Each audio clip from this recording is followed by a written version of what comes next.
walking down the street at night, feeling free, oh what a sight. A little mischief in the air, no one's safe, not even there. Shitting on the porches of the innocent, leaving marks so evident. Laughter echoes in the dark, making memories with a spark. Sneaking past the sleeping town, one last sound before I'm done. Silent steps, no sound at all, making sure to duck and crawl. Shitting on the porches of the innocent, leaving marks so evident. Laughter echoes in the dark, making memories with a spark.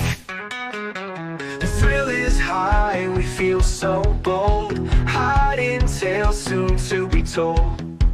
No regrets as dawn's light breaks, living for the mess we make.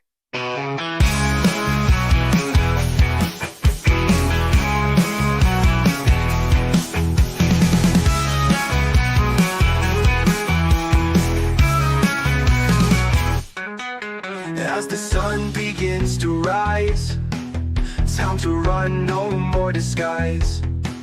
Looking back with wicked smiles, porch surprise goes on for miles.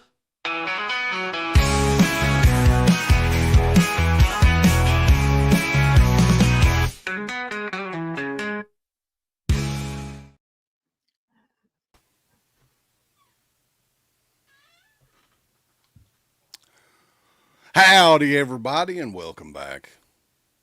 It's our anniversary, Uncle Bill. It's our anniversary. It's 19 fucking years of this shit. We've been doing this shit for 19 years. 19 years of evil.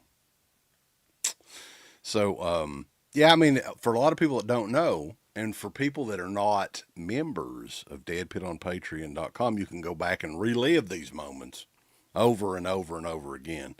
But our debut edition of DeadPit Radio, the original radio show, it wasn't even a podcast back then, was in late December 2005.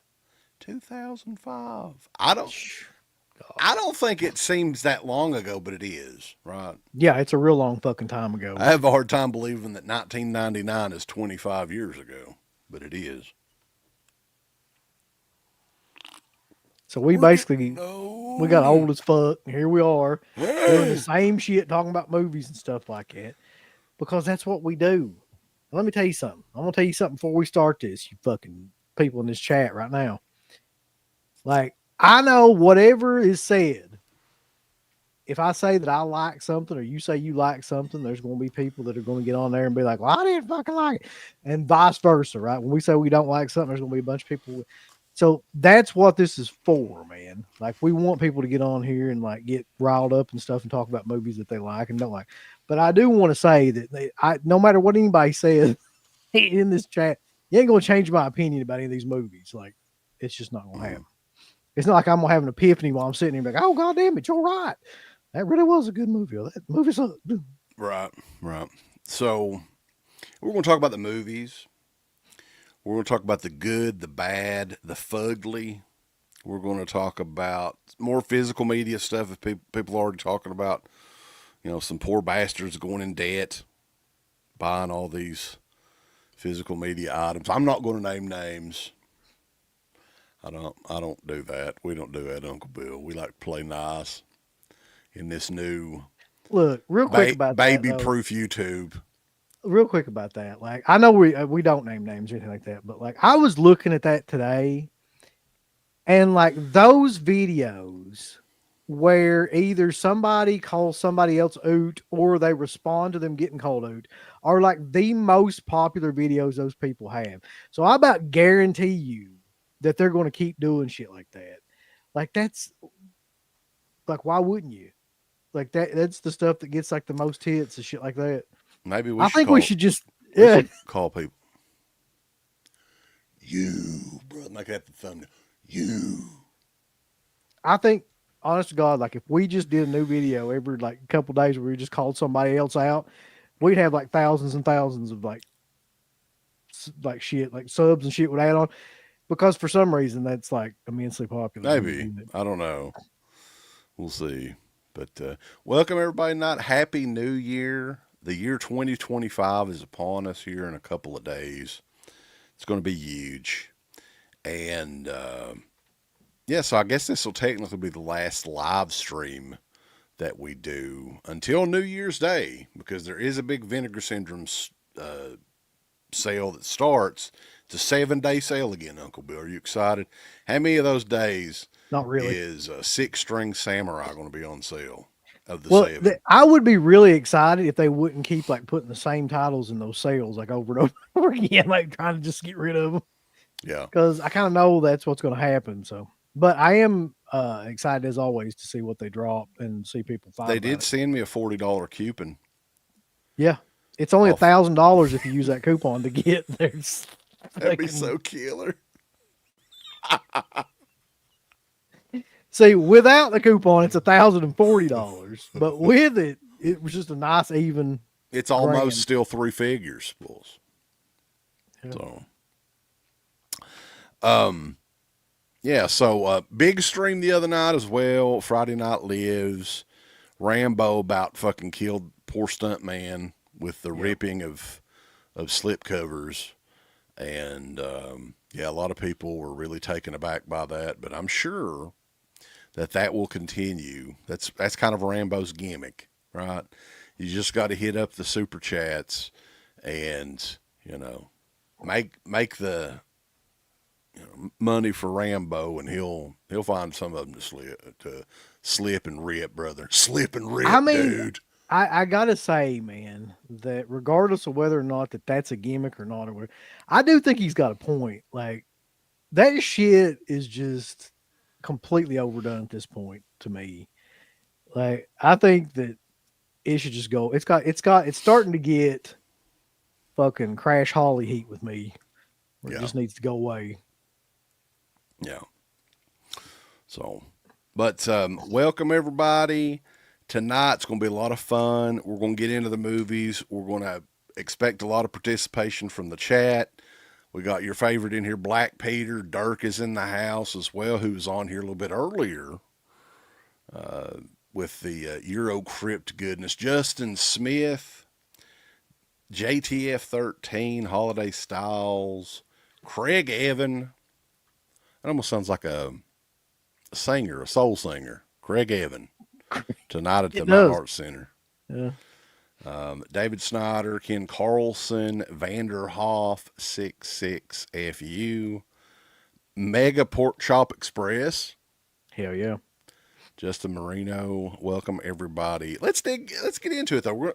Let's go back and forth with the movies released in 2024. What we saw at least, because there's some that you saw that I never want to watch. Yeah. So you can kind of give your feedback on that. And there's some that we'll talk about that we probably never really mentioned before on a podcast or a show or anything. So that'll be fun. But which one do you want to kick it off with? I'm just going by like the order that they were released. So I'm just looking at like which ones were released first part of the year that I actually saw. So the first one that I saw that was released in January 2024 was Night Swim. And I don't know if you saw that or not. I didn't think you even watched that. Oh, I watched it. Yeah, I sure fucking did. Man, that's unbelievable that movie got made. It was in the theaters too. It's unbelievable. When you see it, you're just like, what are we doing? Are we really doing like a killer swimming pool movie that sucks people into like the nether realm? A haunted swimming pool, huh? That's what we're doing. Yep. It's just as bad as you can imagine that gimmick being, but something tells me that movie's going to end up being like one of those cult classics like Deathbed or something. Like it's just such a stupid fucking premise. Yeah, nobody's putting over Night Swim. It's Dumbhouse, so. Okay. Yeah, Blumhouse is a part of a lot of different movies that came out this year, it seems like. So they're cornering the market. I don't know if they had any real big hits, Maybe they did. Maybe they didn't. Grande's right though. It does feel like like an Amityville cursed objects movie. That's exactly what it feels like. Like an Amityville, the Evil Escapes direct-to-video movie. Yeah. It's out in theaters. One that I wanted to mention on here because I did not see this movie, and hopefully to God I'm never going to see it. But I wanted to bring it up because I didn't even realize this. The director, and I don't know when this came out. I don't have the dates on these, but the director is the same guy that brought us Poltergeist 2015. And the same guy that directed Ghostbusters Afterlife. He also did Ghostbusters Frozen Empire. Fuck my life. And it seems like, just from what I've heard, because I have no interest in watching it, I did see Afterlife, which is one of the fucking shameful. That's like Dusty Rhodes cutting a promo on fucking Ghostbusters Afterlife. What they did in that movie, baby, was shameful. And the shame continued, but I think, what was the saying? The bloom is off the rose with the Frozen Empire movie. So the people they tricked before, they were unable to really trick them again. Those cocksuckers at Warner Brothers. I think it did do fairly well, but it didn't do as well as the Afterlife. No, it didn't. Abomination. It didn't crack the top 10, I don't think, or anything like that. But yeah, Gil Keenan, boys. What a piece of trash. That controls Trash. trashy. All right, let's pick another piece of trash. Trash. Or we can pick a good one. All right. Well, the next one I would have seen, or the next one, I mean, going by like the time that came out, I didn't mind this movie that much. I actually thought it was a pretty decent. Like, are we doing only horror films or just like every? We can do whatever. It doesn't matter. All right. Then the This is our own Beekeeper rules. with Jason Statham. Now, like, trust me, I understand people don't fucking like Jason Statham, and I understand why. Like, because he's basically in the same movie like 57 different times. I think I burped a little bit in the middle of doing that. But I really thought that was a solid like action film. So I mean, it's like it should be direct to, whatever streaming if it's not. But it's a solid film in my opinion. That would have been the next one that I would have seen. Yeah, I'll trust you on that, but I still don't ever want to see it. Jason Statham has that Jericho heat. I just don't watch anything he's in. I mean, I understand. I have the same feeling about Jake Gyllenhaal and Tom Cruise and a lot of people. Now this is one I guess we can talk about that's kind of a mixed bag for me. Now to think about it. I think the concept of the movie was ingenious. It was very well made. There was some great gore sequences in it. But it failed, I think, at the end of the day. And that's In a Violent Nature, Uncle Bill from Chris Nice. Nice. God, man, like, see, okay, here's where I'm at with that movie. Like, I hate the Lord of the Rings. I hate all those movies. I don't like any of them, if I'm being honest with you. Like, I just never got into that style of movie. So, this is basically like the horror version of Lord of the Rings. There's a shit ton of walking and like, and it's that prancing around, but I like the idea of like that was like from the killer's perspective in that way that throughout the whole movie. It's just like maybe it got a little bit tiresome after a while. I thought the kills were great. I thought it had a really simple story that's what you should do with like a slasher film, but like that's a very divisive movie too. Like people, they hate it or they love it, I think that had they worked a little bit more on like the storyboards on what actually they were going to shoot, it would have been much more entertaining. But this cat's coming in here on me. What we did see, it looked like somebody was playing the fucking Friday the 13th video game for a lot of the movie. That's what it looked like. You saw the killer in it's Johnny, I think was his name. You see his back, and it's just him walking in the damn woods for most of the movie. There's too much of that. Like, why did they do that? I just think that, like I said, like they were trying to do something a little bit more artsy fartsy with the idea of a slasher film. But if I like were to rate it, I would give it a 6. Like I did not like it, to be honest with you. Like I thought it was, but I felt this same way about a lot of these horror films that come out. You'll notice there's a trend. Like most of the ones I watched, I kind of felt were a 5 or a 6, like just average films, you know. I mean, at least that one had a couple of scenes in it where I was like, "What the fuck?" Like, Yeah, that there's scene. there's some crazy gore scenes in it, and totally there's like many points throughout the movie where you can tell Chris Nash is a gigantic Friday the 13th fan. Like there's a lot of this that looks straight out of like Friday the 13th 2, Yeah, Jason Lives. There's a lot of that sort of thing in it. So you're not getting a Friday the 13th movie anytime soon. If you're wanting something along those lines, and the gimmick with this one too, if we didn't mention that, is your perspective of the killer throughout the entire movie, which I thought was a very interesting concept.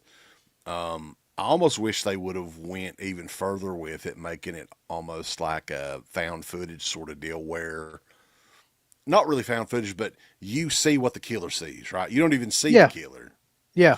but yeah, you were pretty much overhead behind the killer. You're just kind of walking along with him like you're in Red Dead Redemption or something. Right. It's like a video game. That's Yeah. what it looks like. So I don't know. I mean, like I said, I didn't hate it, but like I didn't think there was enough there to where you were like, "Oh my god, this is fucking killer," Mhm. you know. So, and that was a big movie for this year. Let's see what else. So what's the next movie that I would have seen? It would have been. I don't even know if you saw this one or not, but I did. What's up? Lisa Frankenstein. No. I mean, I don't think it was a movie really for us, though. Or for No, me. I don't think it was made for. I watched that movie, and the impression I had when I watched that movie was this. I was like, this is definitely not like my type of film, but I'll bet you money within like 10 years, this movie will have like a cult following. Like just the way that it was made was kind of like, it's like a modernized version of Edward Scissorhands or something like that. Like I just guarantee there's going to be a bunch of like women that are going to be fucking, you know, going crazy over it. Well, it looks like we got a guest in here, boys. What the hell? Oh, shit. Hang on. What There the we hell? go. There we go. What's going on in here? We're talking movies of 2024. What's going on, man? Nothing, man. I can talk movies of 2024 with you guys. You know, I've saw a lot this year, man. Yeah, what I was trying to catch up on a bunch, but there were some that I just don't want to ever see, and we'll talk about those here in a little bit, too. I'm curious though, because I about guarantee that you probably got a take on this one. Lisa Frankenstein. Did you see Lisa Frankenstein? I liked it.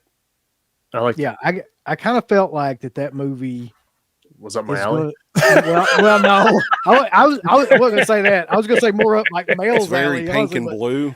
like it's very over. Yeah, the colors are very oversaturated. It's like a Tim Burton movie almost, like from back in the day. To me, it's kind of like what it reminded me of. It had that same plot line too, where you know, Yeah, I think it's going to be one that people are going to appreciate later down the road than they maybe do right now. But I thought it was pretty good, actually.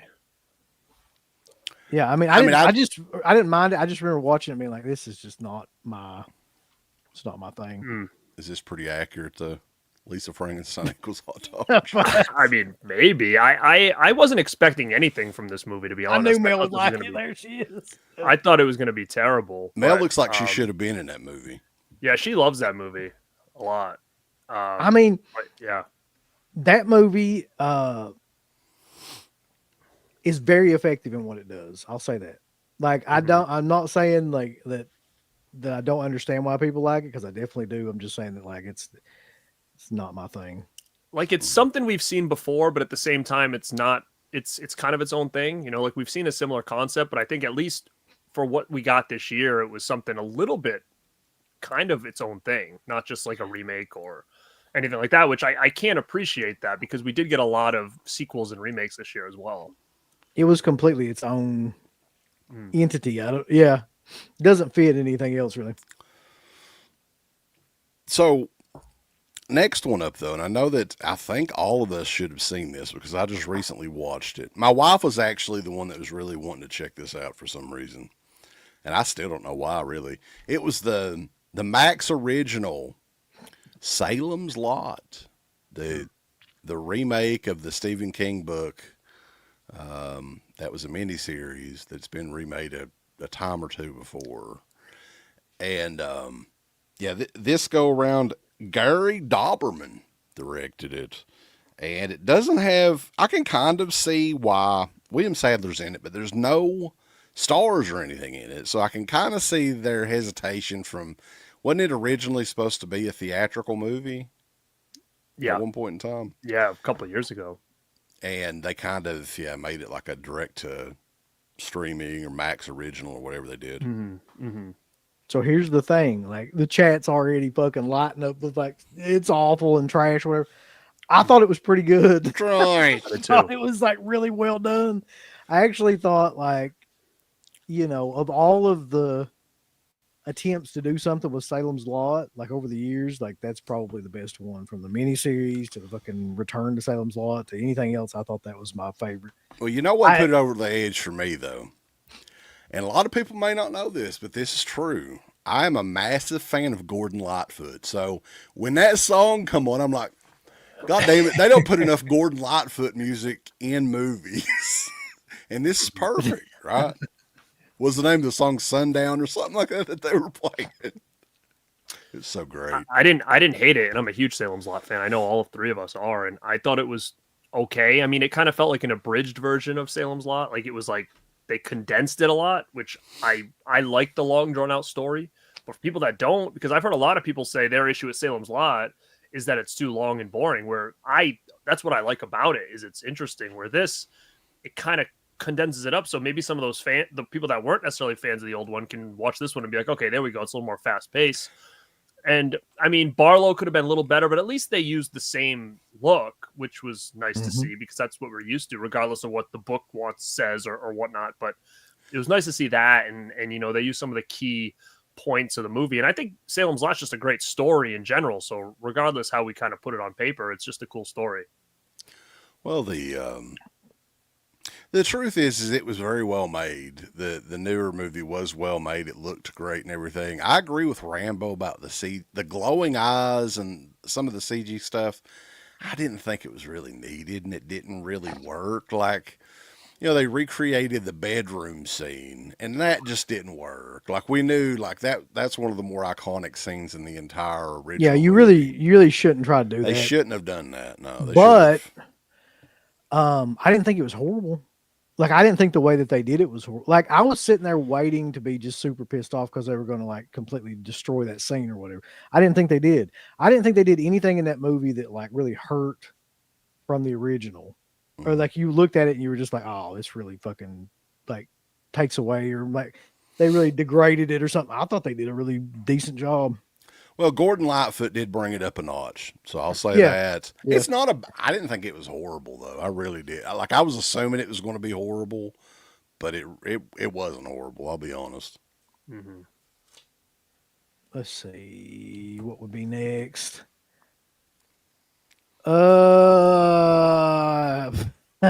Anybody see Kung Fu Panda 4? I did not. That was a great one. I haven't seen two or three either. I saw the first Kung Fu Panda. It was pretty good. Let's see. Oh God! Did anybody? I don't even know if we want to talk about that. Roadhouse, the Jake Gyllenhaal. Oh, dude, that movie was terrible. So bad. It was so bad. Fucking Conor McGregor being fucking coked up through the whole thing. It was great. Well, at least they finally made one though. Like they were threatening it forever, like that Roadhouse remake. So I'm thinking the next one we probably all saw and like could talk about would be Late Night with the Devil, which came out, I think, February. Well, no, we're in March now. Sorry, it came out in March. So I don't know what I know what yours is, Garrett. I know your opinion on that film, but I dug it. Yeah. I mean, I liked it. I thought that they were going to go further with it though than they did, like with the chaos and stuff towards the end of the movie. What's interesting about that though is a lot of those segments in that show was based on a real late night show from the 70s, I think. I think it was in like Australia or something like that. And you can find the show on YouTube, and it is insane how detailed and how much they made it look like those old shows. So I will give them all the props in the world for going the distance with that sort of thing and making it look legit. And I liked it, but it didn't blow me out of the water or anything. I didn't do backflips in my own shit after I saw it like some people did.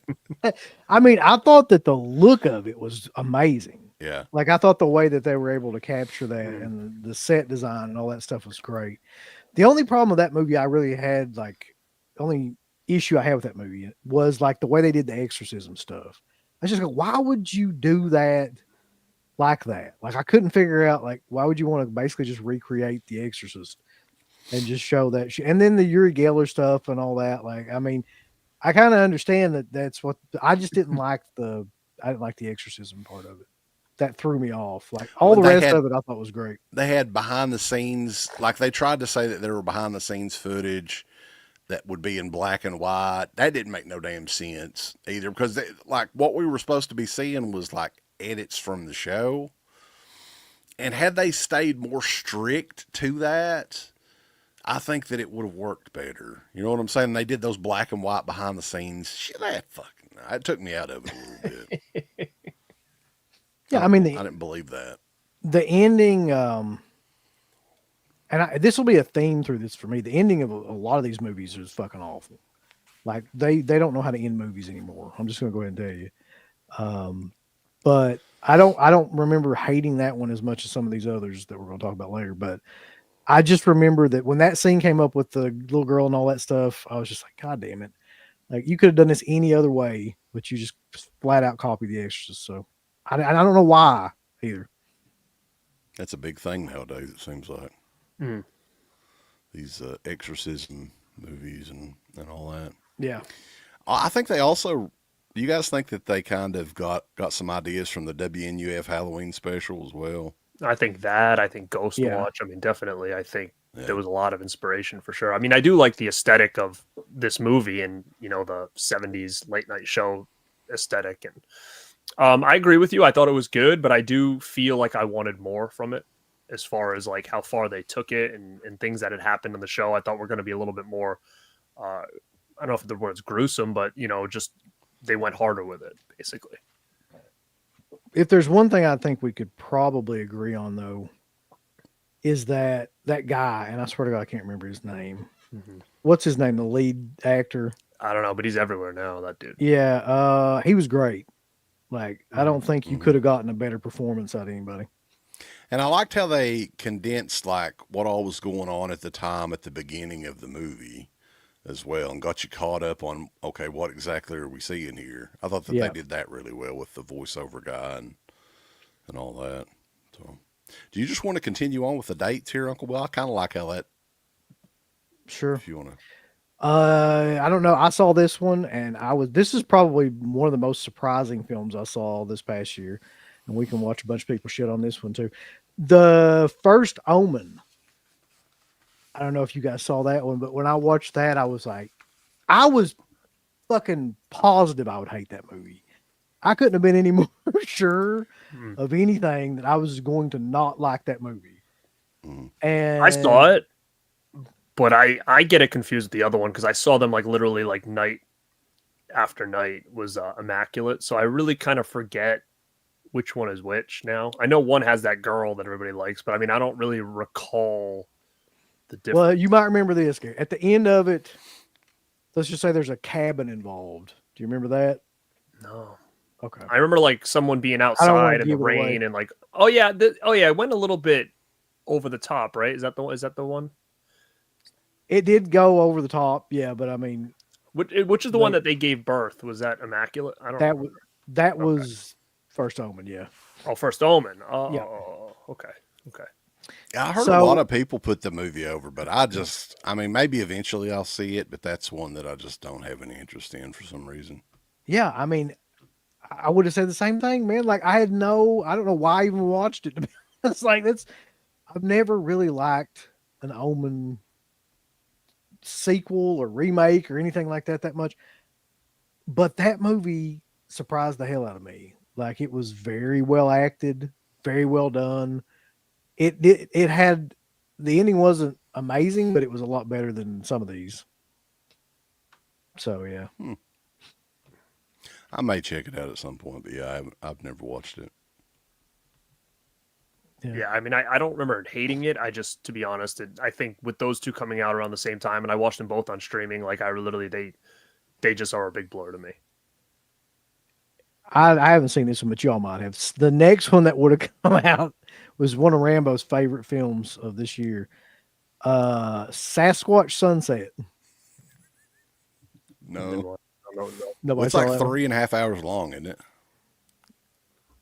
I have no idea. I think it's like Come on. crazy long. Like Rambo has got himself like Fucking and I'm convinced of this. Maybe I'm wrong, but from the stuff, not all the stuff, but a lot of the stuff, his paid requests and stuff, I think he's got a lot of people that like to fuck with him. yeah. In my opinion. I mean, that's basically the whole thing. At this point, they're sending him porn, fucking shit like that. Hold on, I'll be right back. Okay. But yeah, okay. So this next one's going to catch up a lot of shit, and I got to tell you, like, how much I don't care. Did you see? I think you did. Like Abigail. I did. All right. Well, you tell me the- what you think. The Radio Silence team that did, what was it? Scream 6 and 6? No. 5 and 6? They haven't done 7 yet, right? No, they haven't done 7. 7's coming up. We're gonna look forward to part 7. But Melissa Barrera or whatever the hell her name, Melissa Beretta, she's back in it. Yeah. She is one of there's a group of kidnappers that kidnap, isn't it, this millionaire's young daughter Yes. for a ransom or whatever. And she is the kidnapper with the heart of gold. She's the good kidnapper. I can remember that. Yeah. Well, yeah.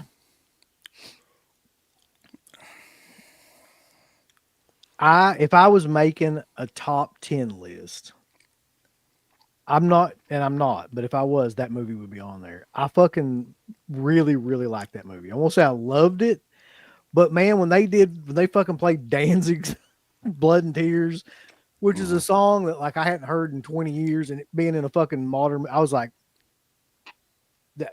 I'm checked into this. Like, I mean, it's well made. The concept of it was unique, I think. But I mean, it was like it reminded me of Night of the Demons in some ways. Like there's several scenes in it where it had that vibe to it. And I thought the little kid was really, really good without being like super annoying. I just liked it. I liked everything about it. First of all, I'm a sucker for like killer kid kind of shit anyway, but like, especially if it's done well with like somebody that can like act. And I think that little girl outacted everybody in that fucking movie, to be honest. little Abigail. Do you like Abigail better than Megan? I don't know, man. It's been so long since I've seen Megan now that like I'd have to watch them like back to back. Giancarlo Esposito from Breaking Bad's also in it, as is the man, Dan Stevens, doing his best Carrie Elways impersonation. What do you think of Abigail? It's pretty good. I didn't like it as much as I think everybody else did, but I thought it was decent. Oh, trust me, there's some people in here that don't like it. Oh, really? I feel like I mean, everybody loved it. So, but I thought it was fine. I think just didn't that think it was a masterpiece that everybody. that else was did. part of it with me because everybody's putting it over hardcore. I mean, it was kind of just there. Like it was, yeah, this is a movie that I liked, but I'll probably never watch it again. It's like the best Michael Mann movie, right, Uncle Bill? Don't even get me down that fucking road. Don't go down that road. No, I'm going down that. All right. Funny because I see a lot of people talking about Megan. I actually like Megan better than I liked Abigail. And I know that's probably not. Me dude, too. you don't want to have that conversation with this chat because they're just fucking all like. I thought when Megan was better. Megan it was more appreciation episode. You talking about a road you don't want to go down. Don't mention Megan around here. Oh man, I love that movie, but you fucking mention it and people lose their goddamn mind. God damn it! I fucking hate Man, it. like I can pinpoint the exact moment in Megan where I was like, I fucking love this. Like this is just so bizarre.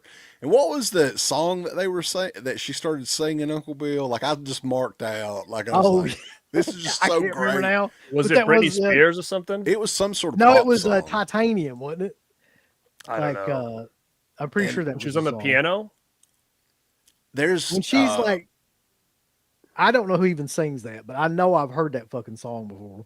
I'm pretty Yeah. sure that's what it was. I just think like I don't even know if it was a movie really for us, but the fact that they got like a lot of stuff in there, like and Rambo's mentioned, like TikTok dancing and pop music, and something that can get like a whole new generation of horror fans, and then also do kind of like the killer doll thing along with that, and AI and everything that's going on right now. I don't know. I really enjoyed Megan. We have over 200 people in here checking this out, though. So thumbs up the video and subscribe if you haven't. That'd be awesome. All right. So I didn't see this one. This is one that gets brought up a lot. Humane. Did either one of y'all see that? And that's the Caitlin Cronenberg one. Mm-hmm. All right. So we'll move past that one to. I'm not even going to talk about that. That ain't worth talking about.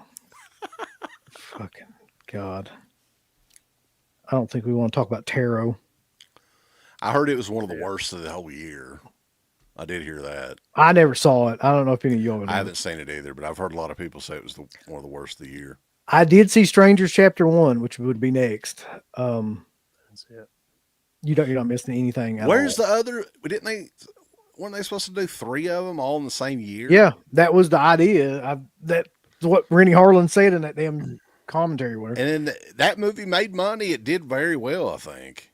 Yeah.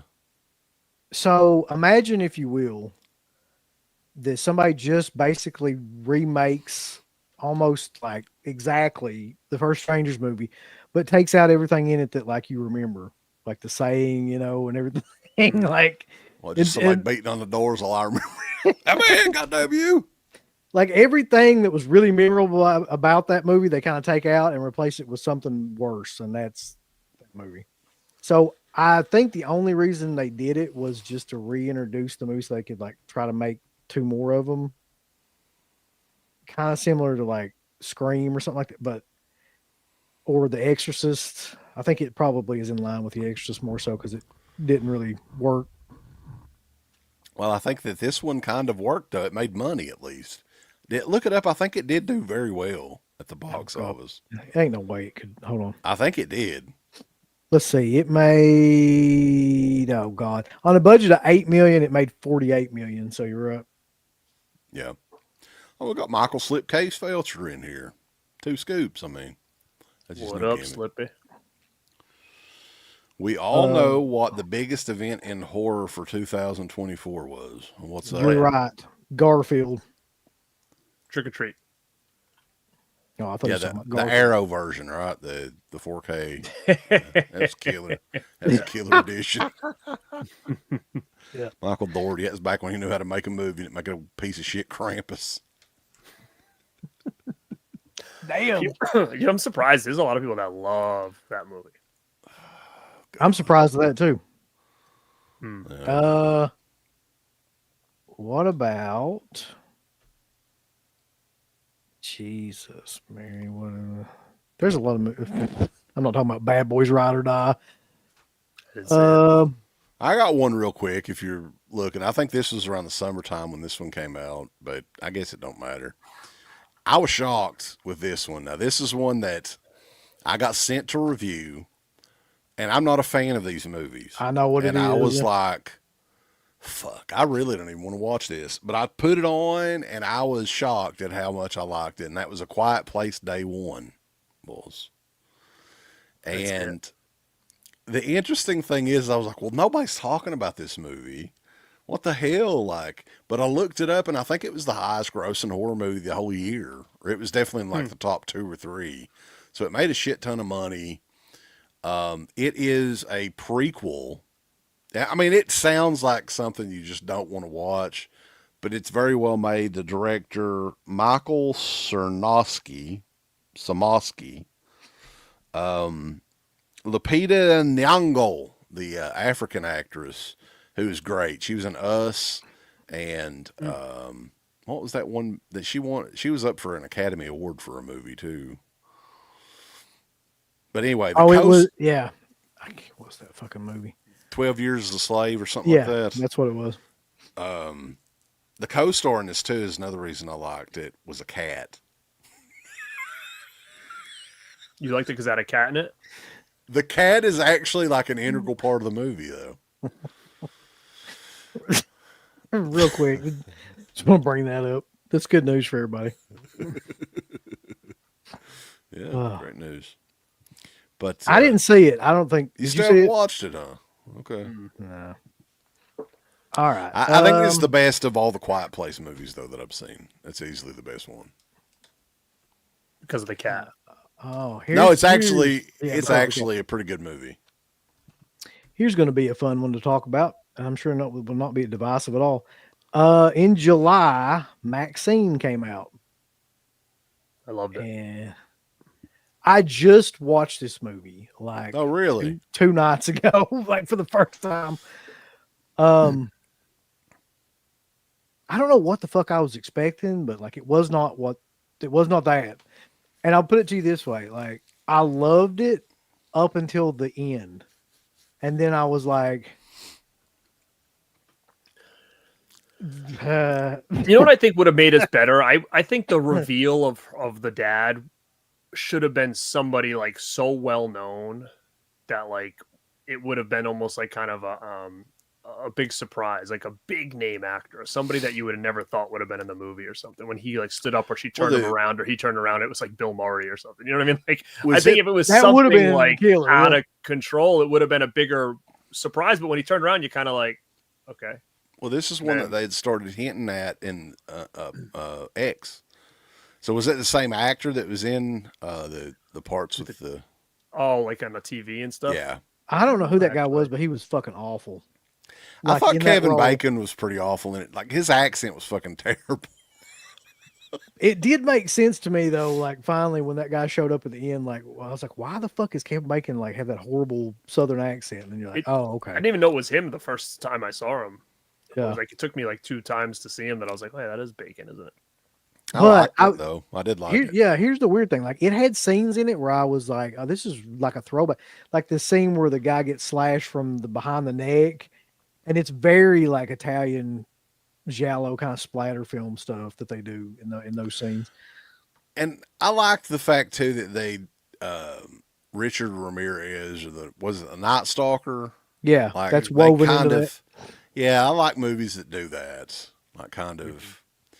And the music in it's really good, very 80. It's set in 85. But of the 3, I think that this one is my least favorite, I think. Really? I don't know where I'd rank it, but it's just it's the weirdest of all, if you can believe that, of the 3, in my opinion. I think Pearl's the weirdest of them all. Come on. I think that's my least of the 3 is Pearl, definitely. Yeah. I think Pearl is like the most experimental and probably why I like that one the best. But like another problem with Maxxxine to me was like they didn't really use Mia Goth that much. Like she maybe spoke like a paragraph worth of dialogue throughout that whole fucking movie. I was just like, this is really a waste of her doing anything. She just kind of walks around and looks sulky all the time and kind of pissed off. Mm-hmm. And they didn't give her a whole lot to do. So I didn't really understand that. It's based on her. Yeah, I got the star of Quiet Place Day 1 back here. Yeah, there it is right there. There it is. Cat fucking with the creatures. But yeah, the unveil I think at the end was a little weak, but I mean, what can you do?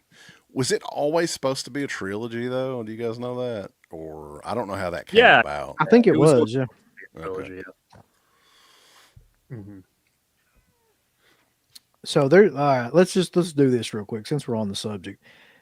People fall into different camps with this for sure. Like, what camp are you in? X, Pearl, or Maxxine? Like, what is your?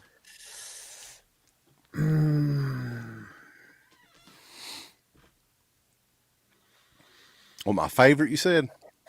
Yeah, like what would be your pick? I guess I would say X would be my favorite. I got to go with Pearl just because it's so damn odd and the way they filmed it and everything. It's just so unique. And I liked them all as far as the trilogy goes. I mean, it's a pretty solid trilogy. Agree. I go with Pearl too, if I'm being honest. Bobby's in here with a super chat. He says, "What if CK's in the car with an Rice Krispie treat, saying carbs and eat the Rice Krispie treat like the Cookie Monster?" What if? That's a good question. What if I? What would you do if he was in the car with you saying, "Eat this"? Oh, I have Rice Krispie treat. Yum, yum, yum, yum. How about that? That's my Cookie Monster. That's killer. Thank you for that. Rice Krispies. Oh, fuck. I don't want to. I don't. Treats, Really? Who the fuck Yes. hates Rice Krispie treats? I never did like them, man. I'm not a big marshmallow person anyway. Yeah, I guess you kind of have to be a fan of marshmallows. I never thought about it. I never thought anybody didn't like marshmallows, so I don't know. I really don't want to do this next one because I know what's going to happen, but I'm going to do it anyway. Longlegs. Daddy Longlegs. Longlegs. Here I we can see go. this being a little bit polarizing of a movie, for sure. Oh, I can't wait. I think overall I liked it. I was expecting a little bit more with this one as well, but I mean, I would say out of everything I've seen this year, it's probably in the top 5. I would probably say, for me. Yeah, I would agree with that. I think it has a really cool vibe in it. I like the Longlegs character. I wish that they would have went a little bit further with it, and towards the end, not add the supernatural element to it. Yeah, I don't think it. Well, needed it. you talk about another film. It was either this one or The Substance for my number one film of this year. And what it boiled down to was the ending of those two movies to me. And the ending of Longlegs is not great. I'll just tell you. And the ending of The Substance to me is much better. But ultimately, I think that Longlegs has the best vibe and the best atmosphere of any horror film that I saw this past year. It almost plays out like a long ass X-Files episode. Like it seems like that. Like it feels like that, and that's probably why I liked it so much. Yeah, I'm interested in seeing Oz Perkins, seeing what else that he comes up with. The direction and the way it looks and everything, and I even like the Longlegs character. I think had to be based a little bit on Tiny Tim. Like you got to think so, right?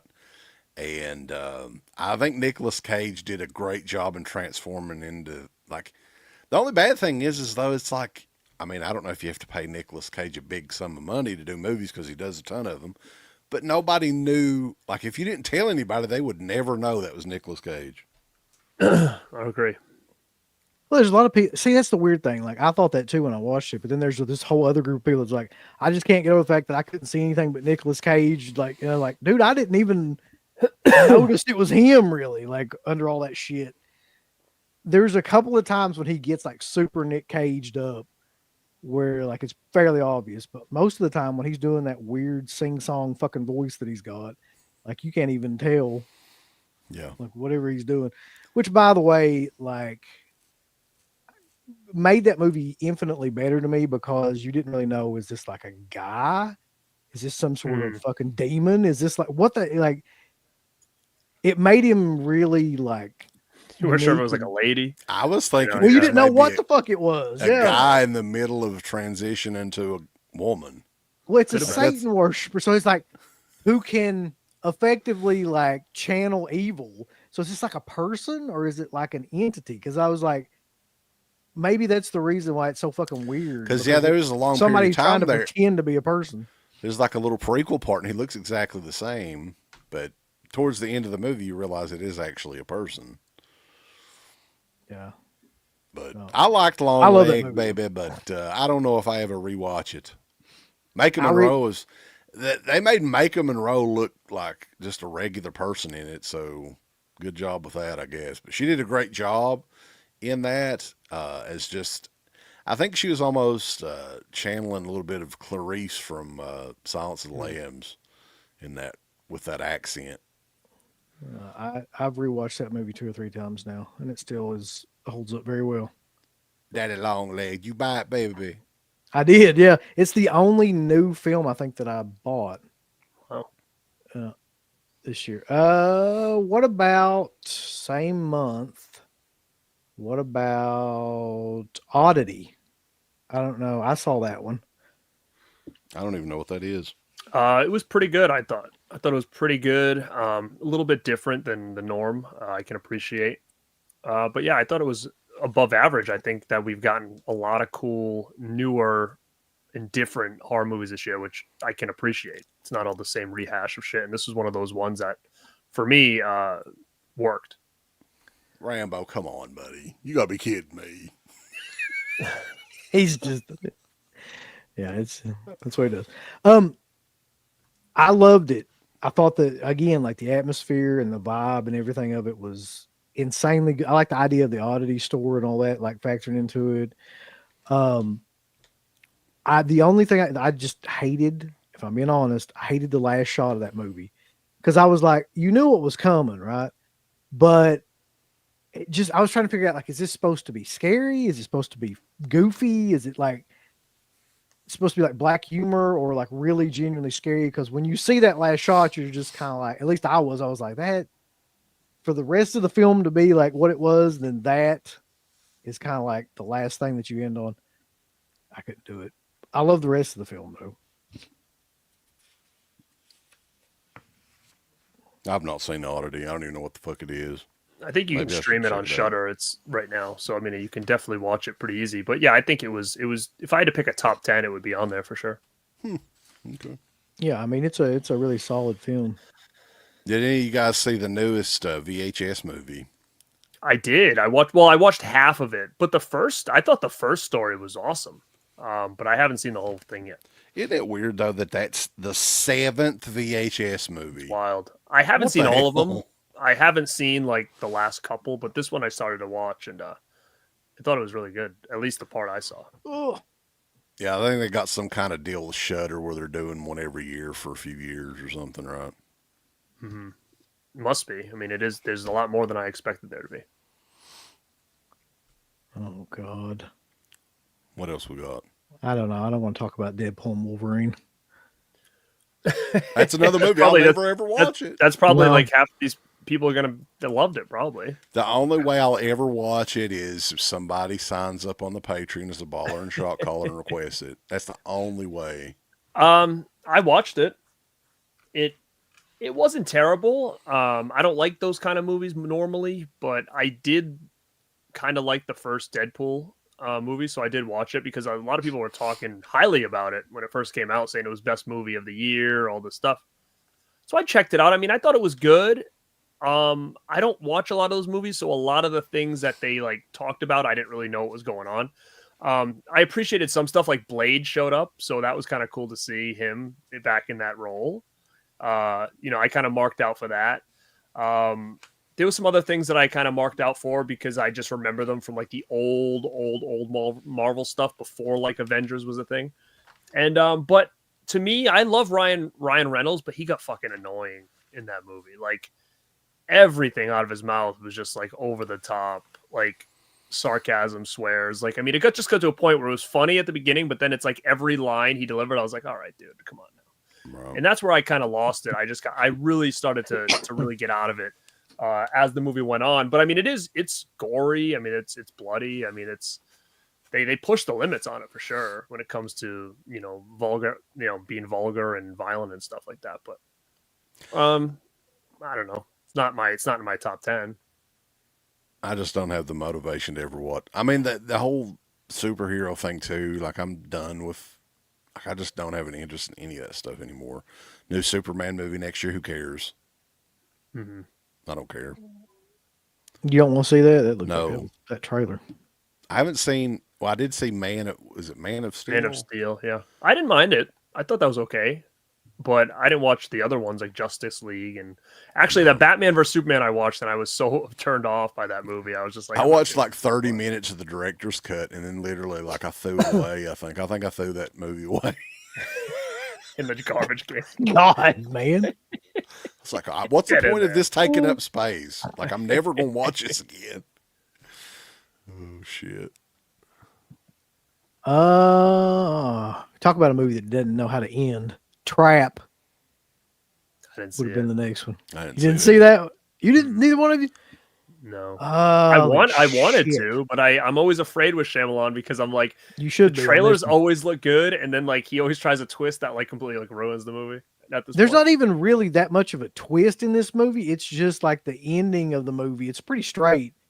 The ending of the movie is like a 45-minute long commercial for his daughter, who's like the main, for some reason, lead actress in this movie, who's also like a singer.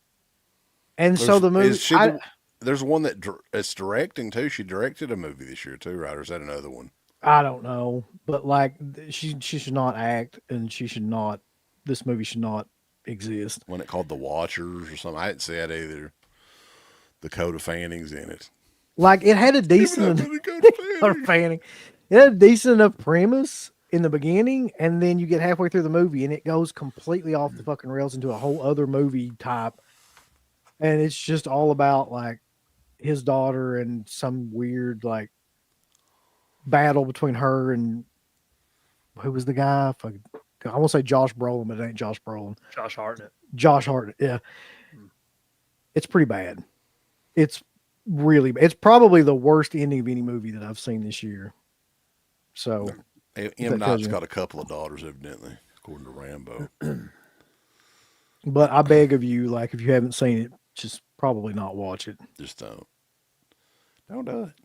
Have you guys? This is another one I watched recently because I knew people would be asking about it because a lot of people there's a buzz for it. It's an A24 movie, Heretic. I didn't see it. I want to haven't see seen it. it I yet. haven't. Just watched it, yeah. Now this is an interesting one too. It kind of falls in what we were talking about earlier. That starts out great. Going into it, I didn't even know that Hugh Grant starred in it. I didn't know he was even in it. I was like, what the fuck? I haven't seen Hugh Grant in forever. He does a fantastic job in it. And then, I don't know, what is it, about an hour into the movie, they get to Hugh Grant's underground fucking lair. If a movie has an underground layer, I'm gonna tell you right now, it sucks. Yeah. Like, Friday the 13th, the remake. Like, anytime you got an underground fucking layer or anything, You didn't like Barbarian's Underground Lair? Well, that's when No. Barbarian really went to shitter too. no. And it's like, it started so great. And I was like, well, what a killer concept, because the whole story is these two Mormon girls, which I've never heard of girl Mormons before. Have you, Uncle Bill? We always have little boy Mormons that come around here and aggravate the shit out of us. That's such a killer sentence. I never really thought about it. Have you, though, ever seen? I don't No, know. it's mostly like, you know, Aryan looking youths that like come to your door for their Mormons. There's two of them, and they Yeah. look like, and yeah. Did you sit and talk with them for a while about like? No, I always thank God for the blink cameras because I can see them coming from a mile away, and I'm like, just hush, don't make any noise, they'll leave. You don't invite them in to talk for a while, and then like think about them for a couple like. Think about it. years Yeah. You know what my dad used to do? This is so hilarious. He would make them feel uncomfortable like almost immediately. Because he would feel sorry for him. He'd go, come on in, boys, get you something to drink here. I go to Baptist church. I don't want to hear none. I don't want to hear none of your shit. Oh, would you look at it? But get you a cold drink of water or something, right? He's trying to be nice. Sit down here and rest a little bit, boss. Oh. Holy shit. Okay. But they're little girls in this. And Hugh Grant is kind of going toe to toe about religion with them, and yeah, it all starts from there. Cat and mouse game. That's another great example to me of a movie where the ending fucking falls apart, man. Like it's such a great movie up to that point too. Like such a great performance by everybody in that. There's like 3 people in that movie basically the whole time, and maybe 1 or 2 others if you count like the prophets. But like the 3 main leads are great. They're all great. It's incredibly well done. And then you get down to the underground fucking bunker layer thing, and it just turns to shit. You know why, too? Because it's so unbelievable. There's nobody in a regular fucking house in the neighborhood, like in the suburbs, that's got 30-foot, like, fucking underground dungeon or whatever in their damn house. Like, I think that's part the of it, idea too. of what he's doing in there, too, is so fucking stupid and so impossible that you're just like, never. It just kills all the credibility in the movie. But anyway, it's a new A24 movie, though. There's a bunch of people that get excited anytime A24 comes out with something like Rambo. He loves A24. it's his favorite film studio. Cuckoo. I didn't see that one. I don't know if anybody here did. I didn't see it either. All right. I hope nobody saw Borderlands. If you did, then God be with you, because No, Did not. not for me. Alien Romulus that came No. out. Never watching it. That's another I one. saw it. I'll make Killer. money on it if I ever It's watch it. I ain't watched it out of my own fucking. Yeah, Came out in August. never watching I it. saw it at the theater. Oh, you saw it at the theater. I saw it Yeah. on streaming. Yeah. I was just miserable throughout the whole experience, but for another reason, because there was a bunch of teenage kids running around through the whole fucking movie, slamming stuff, knocking seats over, running up and down the aisles. Like nobody would do anything with them, like 3 or 4 of them. So like everybody was just pissed off and distracted, but also the movie itself kind of pissed me off. You know it's something basically, though? Yeah, go ahead. Talk about the movie a little bit. It's a I was just remake, gonna say, right? it's basically, like you take all of it's like fan service, right? You take all of the parts of like Alien that people kind of like knew, mostly face huggers are in it. And then like, it's got the guy, I can't remember his name, the android from the first movie, the actual actor's name. It's actually like an AI version of him. Oh my god, it looked so fucking bad. Yeah, that came back. And all of it's kind of CG. All of it's either CG, AI, some kind of weird hybrid of that. But it's just one fucking fan service thing after another through the whole movie. Like, and none of it makes any sense. It ends like 12 times. Like, I'm praying for it to end while I'm in there, and it never will. Like, you think one thing's ending, the other thing comes along, another thing, and like, I just hated it, if I'm being honest. I'm kind of happy you said that because I really didn't like it at all, and I feel like I was kind of on an island all by myself with that. There's a because I lot feel of like people putting it over, yeah. Yeah, like I feel like everybody else loved it, and I watched it thinking like, all right, here we go, and I was like, I didn't like anything about it, and I know they were like, oh, we use a lot of practical effects, like They really Did you didn't, though?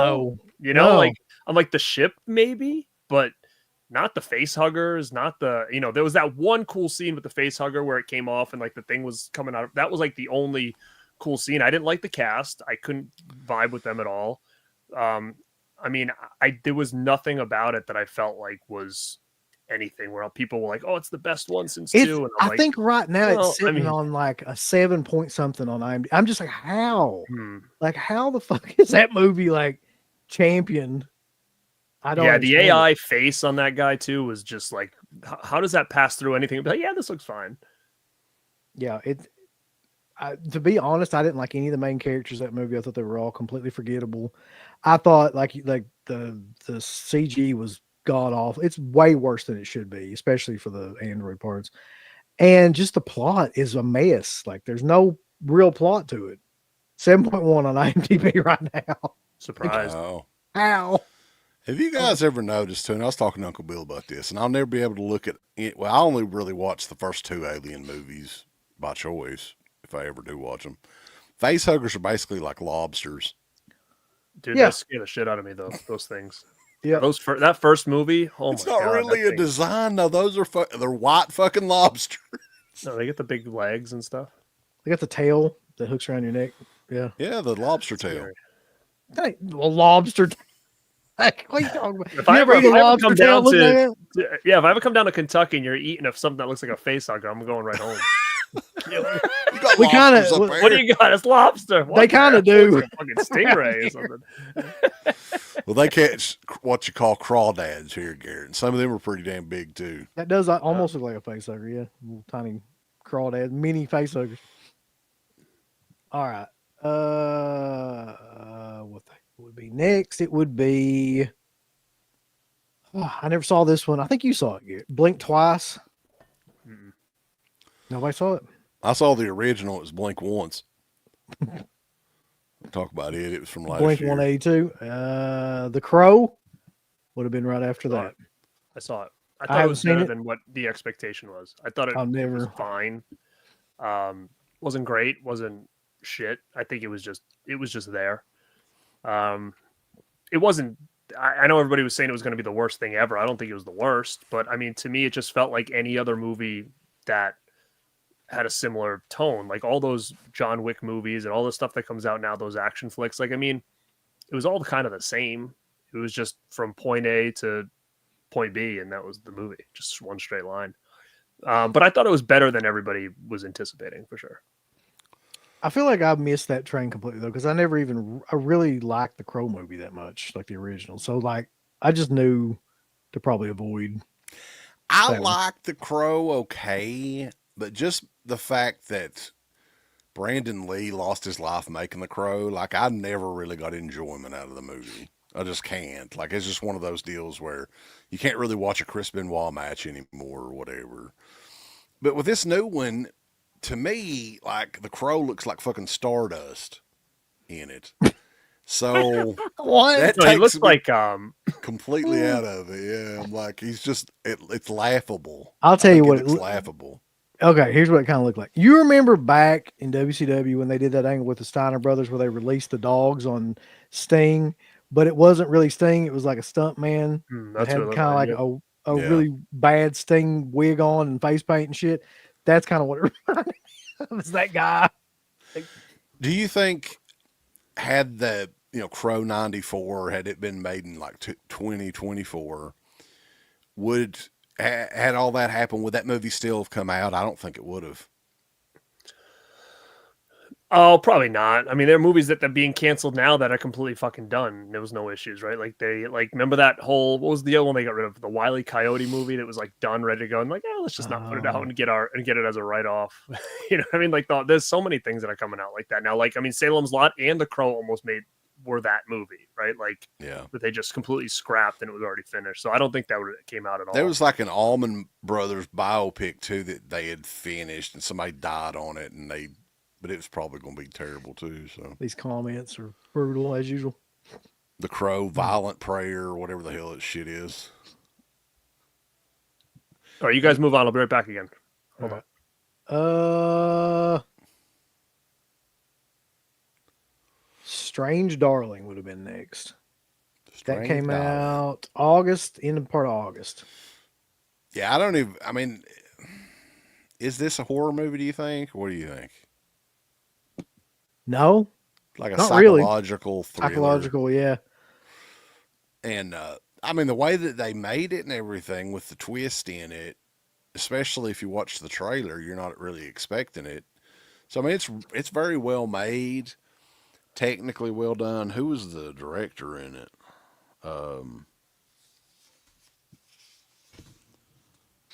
J.T. Molnar. I think he did a good job. The actors in it, the girl Willa Fitzgerald, I think was like the key. I think she did a great job in that role. Yeah, that is the actual part of the movie that really like holds it together. A lot of people are putting it over as like best of the year. I know that I think Mark said that it was like one of his favorites of the year. I mean, it is really good. I enjoyed it, but I think I was listening to so many people put it over the way that they did, where I was like, I don't know, it couldn't have lived up to my expectations. And I watched it right after I watched The Substance. Yeah, that's probably not and I watched it right before I watched The Substance too, which probably had like a lot to do with my feelings about it as well. Like, I mean, I think a problem that I had was everybody in the world was telling me to watch that movie, like at the same time. So I just thought it was going to blow my dick off or something, but like it It didn't.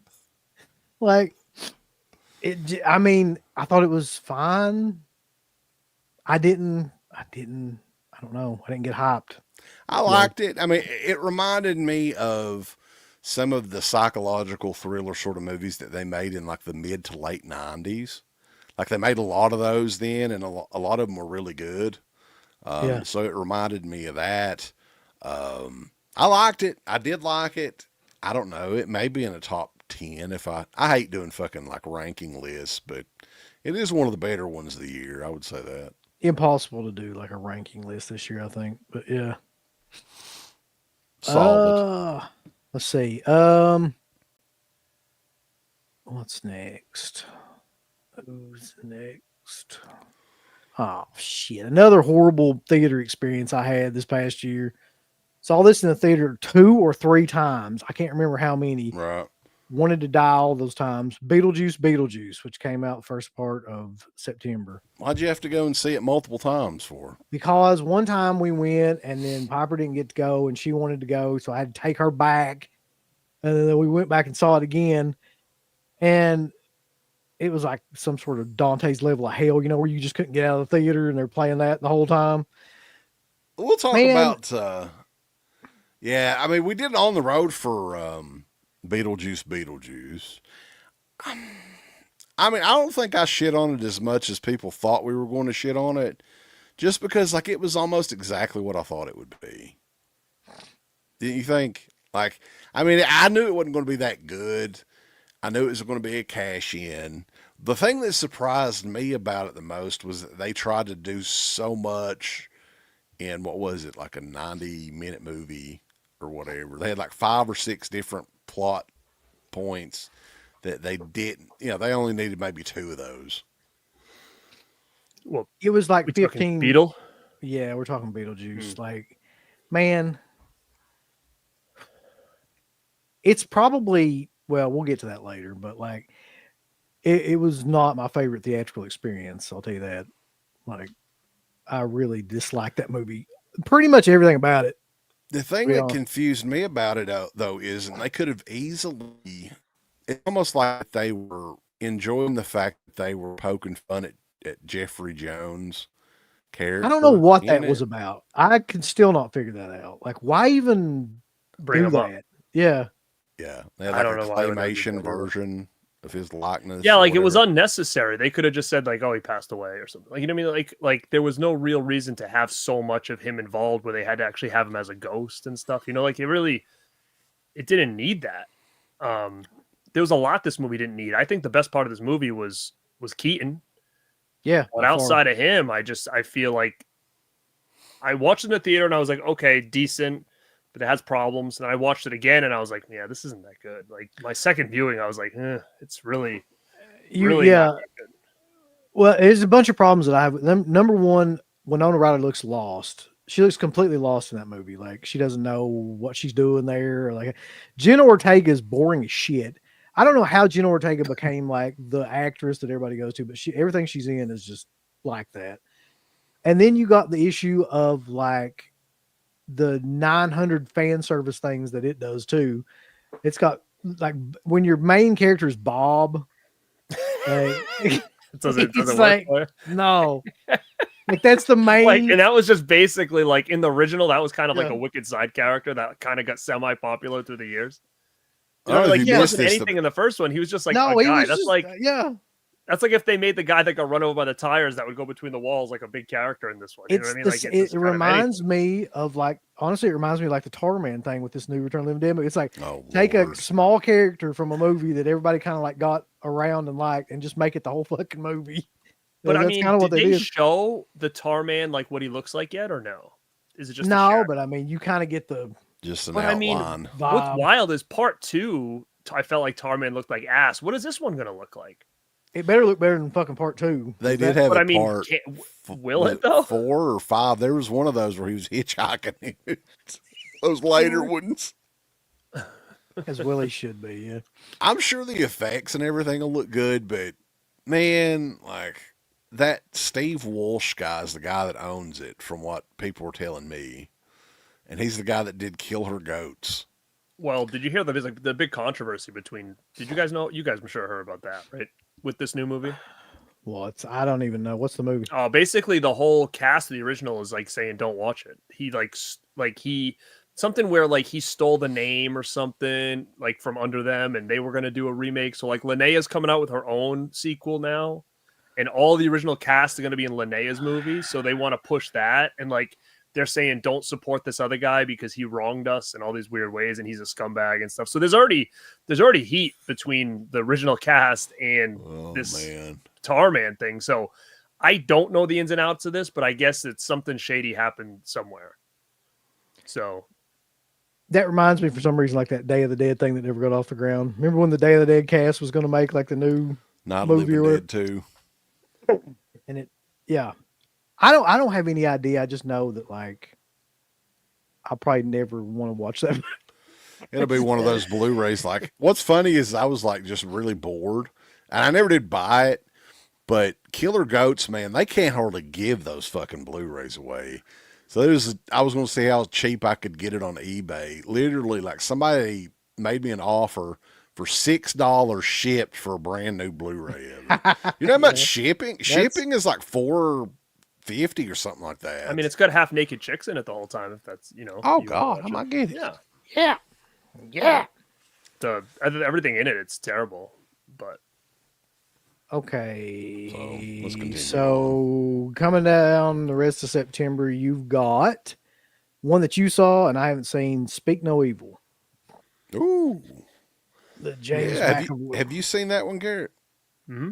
Man, like, I was impressed with this one because I hadn't heard anybody really talk about it very much. Mm-hmm. And a couple of my friends put it on like their best of list for 2024.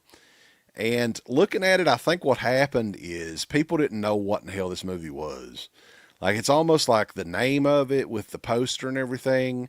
You're kind of thinking it's going to be another one of them fucking exorcism movies or something, but it's totally not that. It's a remake of a foreign movie, right? I don't know, is it? Yeah. It's a foreign movie that came out a couple of years ago that did really well. And it was just basically a rip-off of that, but it was an Americanized version. It's not too far from the original.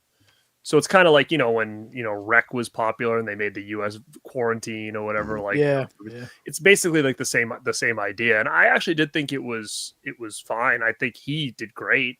He was definitely juiced to the gills for that movie. So I don't care what anybody says about McAvoy. That. I mean, he's Split. Yeah, he was intimidating in it. I thought he did a good job.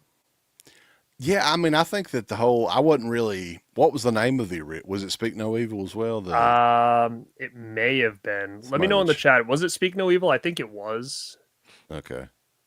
But literally, I had no idea what it was. But yeah, it does. The plot of the movie does seem kind of like a foreign sort of movie, once I'm thinking about it here. But yeah, these two families meet up while they're on vacation. The James McAvoy's family's from London. There's an American family, and McAvoy's family, they send him an invite to come and visit them on their farm in rural London, I think. And yeah, it kind of goes bonkers as the weekend goes on, and there's a dark side to the family. So, Is this kind of like a alternate spin-off of See No Evil with Kane? Like, is there going to be like a? It could have been, yeah. Like the Sasquatch Sisters. Is it part of the same universe? That'd be killer. Speaking of the Sasquatch Sisters, if I honestly had to pick like my worst film, this is not going to be it because this movie like doesn't even really count as a film. It would be Festival of the Living Dead though, like. That I forgot about that movie. That is something to fucking watch. That's like watching that Jeepers Creepers or something remake thing. Yeah, it's the same kind of. Yeah, I forgot about this thing. Was that this year? Yeah, and it was streaming only, right? Because I think we all Tubi. It was a Tubi original. Oh fuck yeah! That's not a good sign. No, it's not. It wasn't. It's coming out on Tubi. Anyway, no, we're not going to talk about it. The less said about that, the better. Next would have been in September, the middle part of September, The Substance comes out. And we did have a chance to see it in the theater, Uncle Bill, and you fucking let us down. What the fuck? By the time I saw it was even in the theater, it was gone though. It was your fault though. You should have been on that shit. I should have. 2 days into it, they get rid of it. Yeah, It's the when I saw the ending of that last 15 minutes, yeah, I was teetering back for. I was like, this is like probably one of the best that I've seen this year. Last 15 minutes of that damn movie, I was like, yeah, this is the best movie I've seen in 2024. This is my sort of movie, man. This is how you do body horror, and at the same time showing off some eyes and boobies, and it's a good. It's wild to me story, though. too. Like it's. She did that. No, it's wild to me that they were using like bodysuits or something like that. Like I had no idea that until after like somebody was like talking about. Wait, what? The younger girl used like, because she doesn't have evidently she doesn't have a big set, so she was using prosthetic breasts. But that was Demi Moore completely correct. Yeah, she don't care. Yeah, she don't give a fuck at this point. Yeah. I did a video on my favorites of the year. This was number one, and it's still number one. I've seen some other movies since then that have come out, but I still think 100%. It was one of the first times in a long time I remember watching a movie and just being like, holy shit, like that was different and that was awesome. And they took chances. And I mean, I'm hoping that with the success of this thing and getting nominated for awards and all this stuff and it getting such rave reviews that maybe some of these people will be a little bit more ballsy when they come to the table instead of the same rehash of shit that we're getting. Like this was different than I've seen from anything mainstream in a long ass time. And I mean, I don't know how mainstream it was or if it just gained that popularity, but like, well, from what I had really heard, Universal, like they put up the money for this initially, right? This was originally going to be a Universal picture. And they had wanted the ending changed, and the director refused. Yeah, to change it. So that's how it ended up on Mubi. It was sold to Mubi, whatever the fuck Mubi is. But I think honestly, without that ending just being so fucking insane, I don't know how the reaction would have been had they cut the ending. Well, ultimately, the ending is what made that movie work completely for me. Because like I was thinking like there's got the logical end of this movie has to be what happens, because like all throughout it, she's just deteriorating more and more and more. Like that's got to be the end of the fuck. It's just full on out like Cronenberg fly type shit happens, right? And that's exactly what happened. I was like, when I saw that Dead Alive style shit, I was like, yes. So that's it. Like that's. I hope they give us more of that. I mean, even The Fly, when you look back on how big of a movie that was, and that thing went all out back then and set like that kind of exploded a lot of other movies in a similar concept. And I'm into that kind of body horror stuff. So it was cool to see it, exposed in such a way where you didn't have to kind of dig for like this movie on like Shudder or something like that. Like it was pretty out there. It was in theaters and it was just, really a breath of fresh air, I think. And it definitely is my favorite movie of the year. Yeah. Yep, I mean, agree. I don't know how anything else could really, to me, like be close, because like it had a really great premise anyway, but then you've got like everybody was nude throughout the whole film. Basically, you got tons of gore and shit. Like, what is there not to like about that film? I'll never understand. Like, I thought Dennis Quaid was great in it. Like, I wanted more Dennis Quaid in it. He played the scummy producer agent guy or whatever the hell he was. Perfect. yeah. And I love the way that it was made and filmed and the direction and everything. Yep. And put together. It was made by a female as well. Coralie Fargette.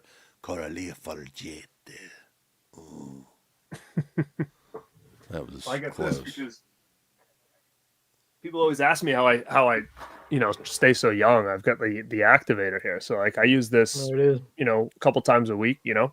Try to keep my youthfulness. Where does the old version come out of your dick hole, or does it come out of your back? What the fuck?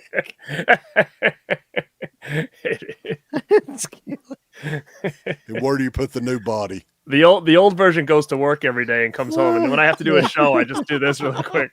This is like the show. This is the Radji right here. And the rest, you've never seen the other side. You've never seen the regular me. The regular Garrett's got a mustache. It's like South Park, right? The evil Garrett has a mustache. We'll talk about mustaches in a little bit, actually. What about you guys have seen this one and you both put it over, but I never saw it. Abruptio comes up from Entertainment. Yeah. Thought it was very, very different, but again, it was one of those things when you're watching, it's almost like, how the fuck did they do this? It was unlike anything I've really ever seen, to be honest with you. Yeah, it is. It's definitely odd. If you're a fan of just bizarrely made movies, dark humor, I think there's a lot of that in it. And I'm, to be honest with you, like with the 3 releases that Anchor Bay has done so far, all of them I think came out in 2024. In theaters at least. No, they the one with what's his name? I think did the Baja one. I think did Abruptio. I saw Abruptio on its release, and it was March of 2023. It was released for the first premiere. I was there at the festival for it, so it didn't see the light of day until just now. So it's been sitting there for a long ass time. And the same with Crust. That's been done for a while, I think too. And it's just finally getting out there. But I think the other one was new. I liked all of them. I like Crust. Maybe the best. Abruptio was a close second. And Kirsten Baja was number 3, but it's still better than the last few Rob Zombie movies that Jeff Daniel Phillips did. Monsters? True. All right, so going into October, we've got, I don't know if any of you guys saw this one, the Joker 2. I didn't see it. Good, because I didn't either. Best to just leave that one alone, I feel like. I don't blame Lady Gaga, though. She was good in that other movie. What was it called? The singing one? The one with Bradley Cooper. Yeah, that was actually not bad. That wasn't a bad movie, actually. Killer. I can't blame her. Bring that fucking movie up. I thought that was okay. What was I liked it. It's one that Barbara remake, Streisand did originally. Yeah. Star is Born. There's like 4 or 5 versions of it. Yeah, Judy Garland did one in the 30s, and they keep remaking that movie. So we come to the middle of October, and guess what it is? Terrifier 3. Okay. I know we've all seen this. Yeah, I thought it was good. I liked it. Here's the thing, though. How many times are you going to rewatch that? Like, I don't know if I'll ever rewatch it. I liked it, but that sort of movie, I mean, I don't feel really the need to own those movies. I think I only have the first one. Don't buy the box set. Because there's already 2 more announced, so I don't know why we're doing box sets now. Yeah. True. The thing about that movie is, like, what the fuck was anybody expecting, really? I mean, you walk in that movie, you know exactly what to expect. So it's like, yeah, you got what to expect. I just didn't like the story as much as I did the story in part 2. Like, I've said this a million times, like, and I know it seems like none of those movies have a story to them, but I feel like the second one was actually trying to do something like that was a little bit more than just everybody dies constantly throughout the movie in the most horrific ways. But I didn't feel that in the third one. I just felt like it was just like straight through, just fucking chaos. Well, I'll kind of take about what you're both saying is that I hated the first one, so I never was really bought into the whole Terrifier thing. I finally was like, okay, I'll check out 2 because everybody's hyping it up. I thought 2 was really good. So I watched 3, obviously set on Christmas. I was more excited for this one. Yeah. I liked it. You know, I still think that, and I know the gimmicks, the gore, and what is he going to do next kind of thing, but I actually thought it was a little bit weaker than I was expecting. And I also thought that some of the scenes were just like, we just got to do some more gore, so let's just do this, where it didn't really mean anything to the story. And I know you don't look at Terrifier and you're like, oh, it's about the story.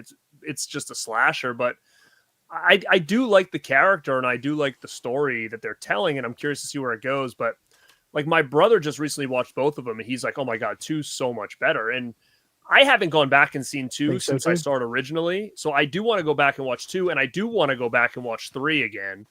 because I want to see them both and figure out like, yeah, is 2 a way better? He said it's a way better movie than 3 is. I But agree with I it. haven't rewatched 2 and since it came out, so I gotta watch them both again and kind of see where I put these things. But I did enjoy both of them. 2 is like a 2.5-hour movie though, too, right? That's a long one.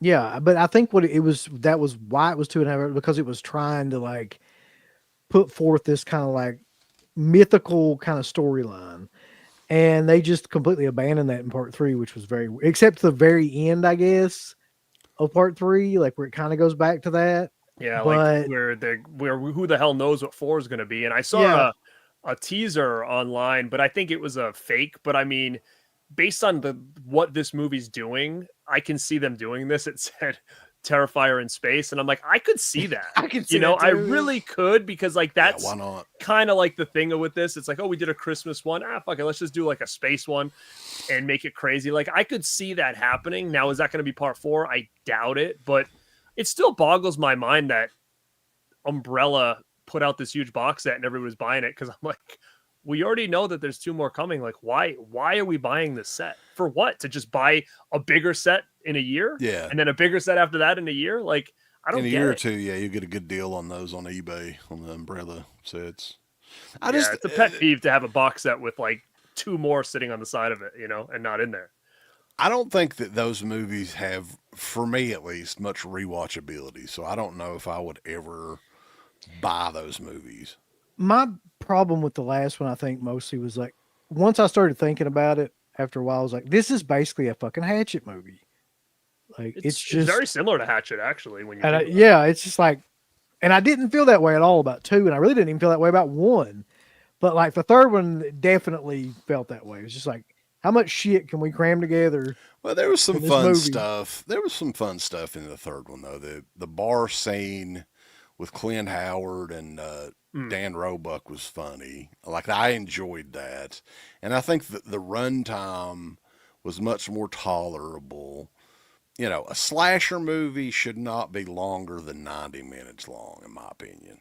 That should be the maximum. 2.5 hours for fucking, no.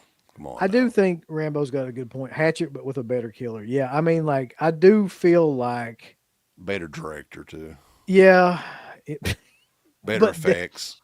definitely. Well, yeah, that's true too. Better Definitely acting. definitely a better actor. Yeah, playing the main. Yeah, Lauren Lavera is better than anybody that's ever been in a Hatchet movie. I'll give her. She's that solid, credit. man. I really do think that She she has a lot of potential. That one. What about Danielle Harris? She was in a Hatchet movie. Danielle Harris is going to definitely find her way into a Terrifier movie, 100%. I think her and Scout will see in Terrifier at some point, 100%. I like looking at those Scout tapes that came out recently. That's the best stuff. That's her best work. No, those have been out a long time. Those are old. That's what I thought. Yeah, I thought those Yeah, have been. those I are- just those are very I just old, yeah. recently saw them. Yeah, Oh yeah, no. that was my favorite. That's his favorite performance. That's her best performance. Well, there's a new movie coming out with that Scout directed with her and Danielle. That's supposed to be like a huge gore fest coming out. So be ready. Be ready for the blue. I still think that it would be a good idea for us to do like a spin-off of their show where we're just like talking about just talk about it. dirty shit. That'd be- Talk pity to me. yeah. Oh, you don't like what I like. I've never seen movies before. Somebody's titties. I don't think it'll get over as well as that show for some Probably reason. not. No. Oh my god. Smile 2, Smile Harder. I haven't. I didn't see it, but I heard a lot of people actually like this one, and I couldn't stand the first one. I think that was like my worst movie of the year when it came out. I got I halfway hear through this this is good. movie, and it was one where I was just like, I don't have time. And fucking. Oh, this new one? the second Smile, yeah. No good? Well, I mean, I just got halfway through it, but I was like, it didn't. I don't Didn't know. pull you Like, in. It didn't. Yeah. I just didn't finish. I couldn't make it through the first Smile movie. I tried. I watched about 20 minutes of it, and I was like, Oh, the first one's so bad. Yeah. It gets worse, man. I mean, I actually got through some of it, and all of a sudden it started getting like really CGI heavy because they tried to take turns with it. And I'm like, what is this? This is so terrible. Yeah. I just remember don't have watching any the interest end in of the that one. first Smile movie, man, and just being like, the end like with a fire and it's like CGI monster. Yeah, I was just like, what the fuck? Yeah, it's so terrible. Yeah. Everything came to a screeching halt. I'll say that. All right. I know nobody saw that, so it don't matter. We're probably wrapping it up, right? What else was left? Well, we're in what, November at this point, I think. November. We got Nosferatu. I know that one recently came out, which you didn't see it? we did not. No, I know that you saw it. I know a lot of people they're like, yeah, it's good, right. But what do you say? I don't want to spoil anything. Well, don't spoil it, but like, did you like it? Did you not like it? Goddamn. Yeah. Is it like, I don't. Here's the thing. I thought it was good. I think it was shot really well. It was beautiful to look at. It looks fantastic. Like, I mean, every frame looks like you could hang it on your wall. Like, I mean, it really did do the job of making me feel like I was where it was supposed to go. The acting was good at points. It ran a little too long for me, but the Nosferatu look that they chose, I don't understand. I don't get it. Like, it was not good. Very bad. I haven't seen it, but Phantasm Man says stash for all too. Why do you think I was holding that pen up? Yeah, it makes sense now. It was, dude, I don't know. What's another one? That's a longer movie, though, isn't it? How long is it? Yeah, I mean, that was like over 2 hours. You know, and taking place of where it does drag a little bit there. I mean, I think there was a lot, like I said before, about other movies, is that there was too much going on. So they were like jumping like all these different stories that were happening. And you kind of like, you didn't need this one. We're going to focus a little more over here. I think for me, like, I'm not the biggest Eggers guy. To me, this was still in my opinion, my second favorite of his. Behind the Lighthouse? No, that's actually my last. Come on, Garrett. God damn it. That movie's a modern masterpiece. I couldn't do it. But I don't know. I think this one's going to be pretty split on the middle with people, because I've seen some reviews of people saying best movie of the year. And then there's other people that I thought were going to love it that didn't like it at all. And then, but the consensus about the look of him is pretty, I guess, at this point, now that I've like watched some stuff. Not many people dug it, man. Not many people dug it. Nosferatu's Waluigi. Basically. Like, basically Soda Popinski fucking. That's all I thought about. Does he do the laugh after he beats you? He does, yeah. Fucking Soda Popinski. I'm like, I feel like I'm being nervous wreck when I was a kid. I couldn't take him serious, and that Mr. Sandman, that fucking this felt like a possession movie, not a vampire movie either. So it had its problems, but I think visually it looked freaking great. So I don't know. Okay, so let's do this. I know that we've missed out on everybody's favorite movies and everything, like as we normally do. If there's a movie that we didn't mention, we might have seen it, put it in the fucking chat. If not, then let's move to, and we'll get to it here shortly. I've got, you want to do deaths of 2024? Some people we've lost. Jesus, I was like, what in the fuck? Sure, go ahead. Famous deaths. Well, let's bring the fun to a screeching halt. I did watch all the different Nosferatu adaptations since I've seen this one. Man, I forgot, like, that Kloskinski 79 is freaking great. That's like a really good version of this movie. Kloskinski is insane. But that being said, like, he was very talented as an actor, yeah. We did mention The Substance while you were gone. Sorry. And I did watch Shadow of the Vampire as well.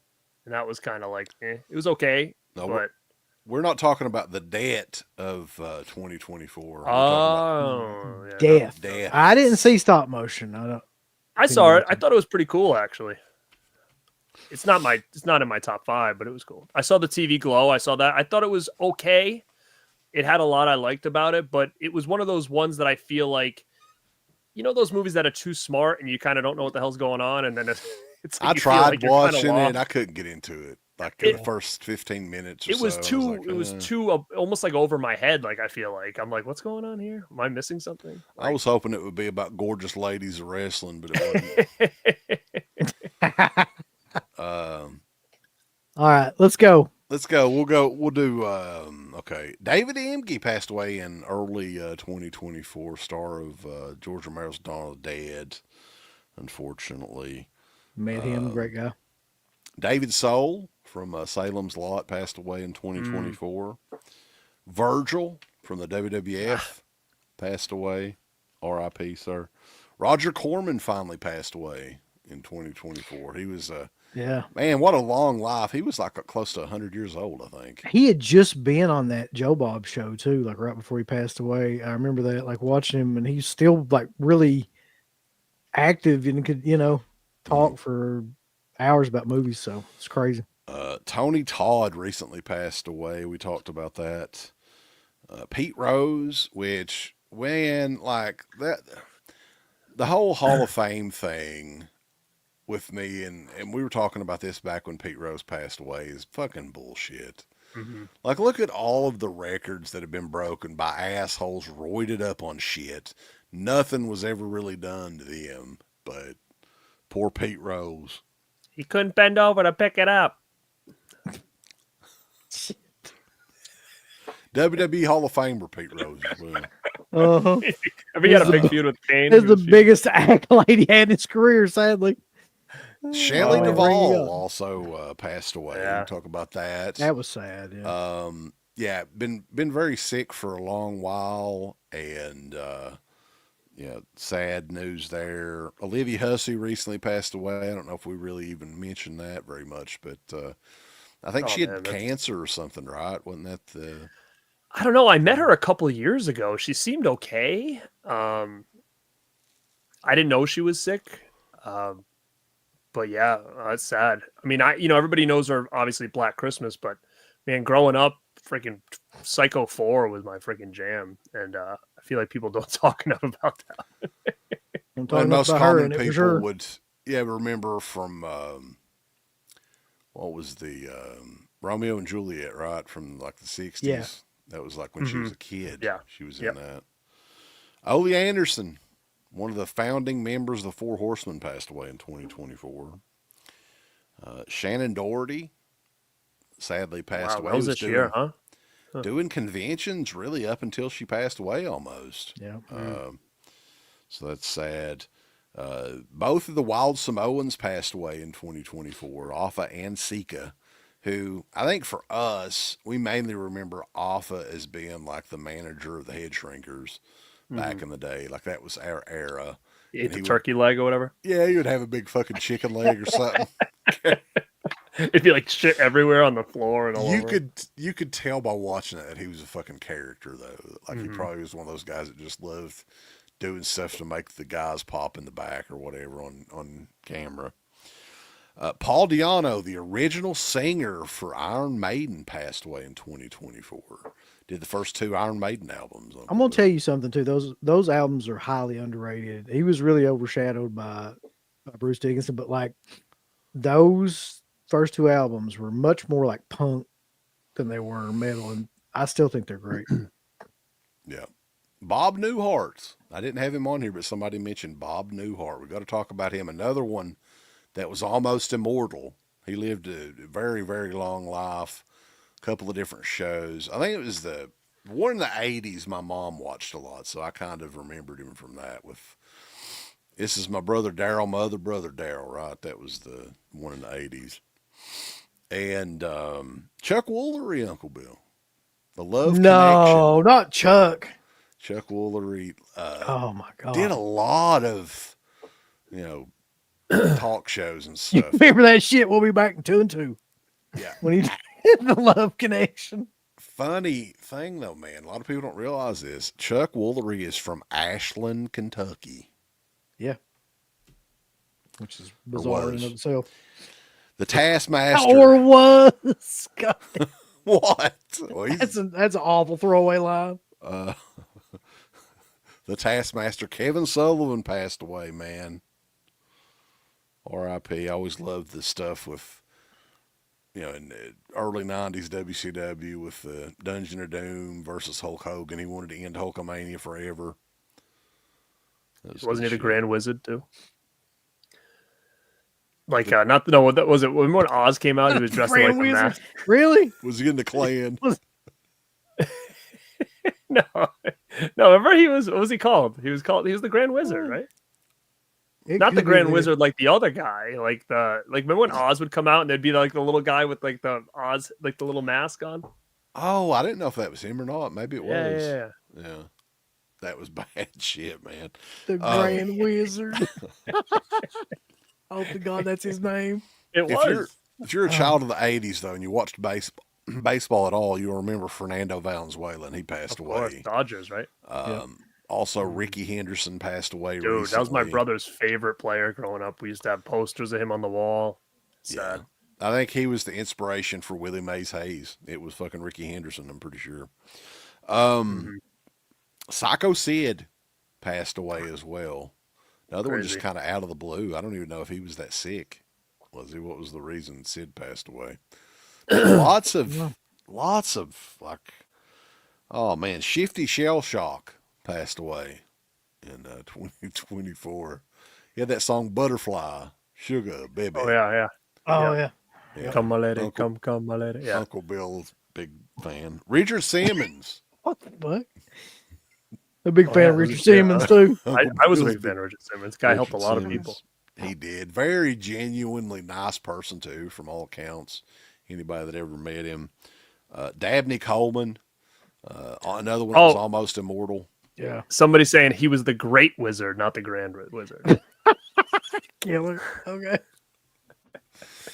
I wanted it so bad to be the Grand Wizard. The Great Wizard. It was probably originally the Grand Wizard. I was like, nah. We maybe not should do that. Jimmy Carter passed away today. Yeah. At 100 years old. Somebody said Donald Sutherland too. Donald Sutherland passed away. I did have that on here. Dabney Coleman. Well, I think he was another one that was almost 100. I didn't know he was still alive, man. Like, I had no idea. Yeah. Toby Keith passed away. He had cancer. Looked very, very sick. Yeah. Some of the later appearances I saw him on TV.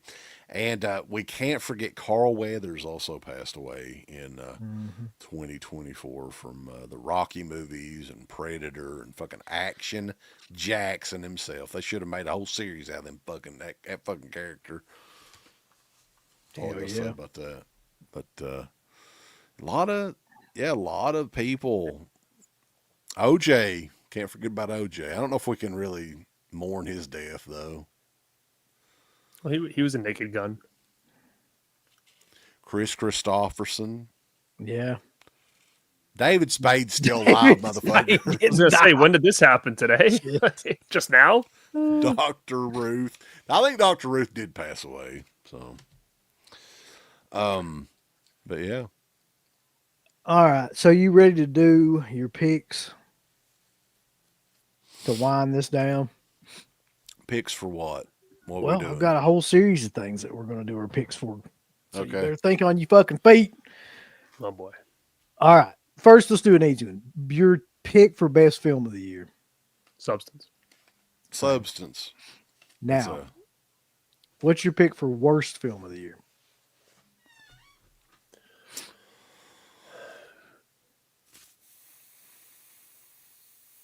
I mean, I don't want to say this, but I mean, I didn't watch a lot of movies that I really hated, but the first one that comes to my head is I really didn't like Romulus at all. Now, would I say that's the worst of the year? I don't know if I can say that, but that's the first one that comes to my head as something I really didn't like. I would have either gone with that one, but there was one that I had to see like way too much and realized how bad it was. I got to go with Beetlejuice. Like, I think that was my least favorite experience in a theater twice for some fucking reason. oh, what about Night Swim? I thought you would pick Night Swim. I didn't see it. No. Beetlejuice is worse than Night Swim, huh? Well, I didn't have to sit through Night Swim twice either. I fucking like that kind of kicks it up a notch for me. Yeah. Somebody said, "Don't tell mom the babysitter's dead" was the worst. I can see that. I didn't watch that because I There's a figured it was remake going to of be that? complete dog shit. Yeah, so Yeah. I can see that being pretty damn bad.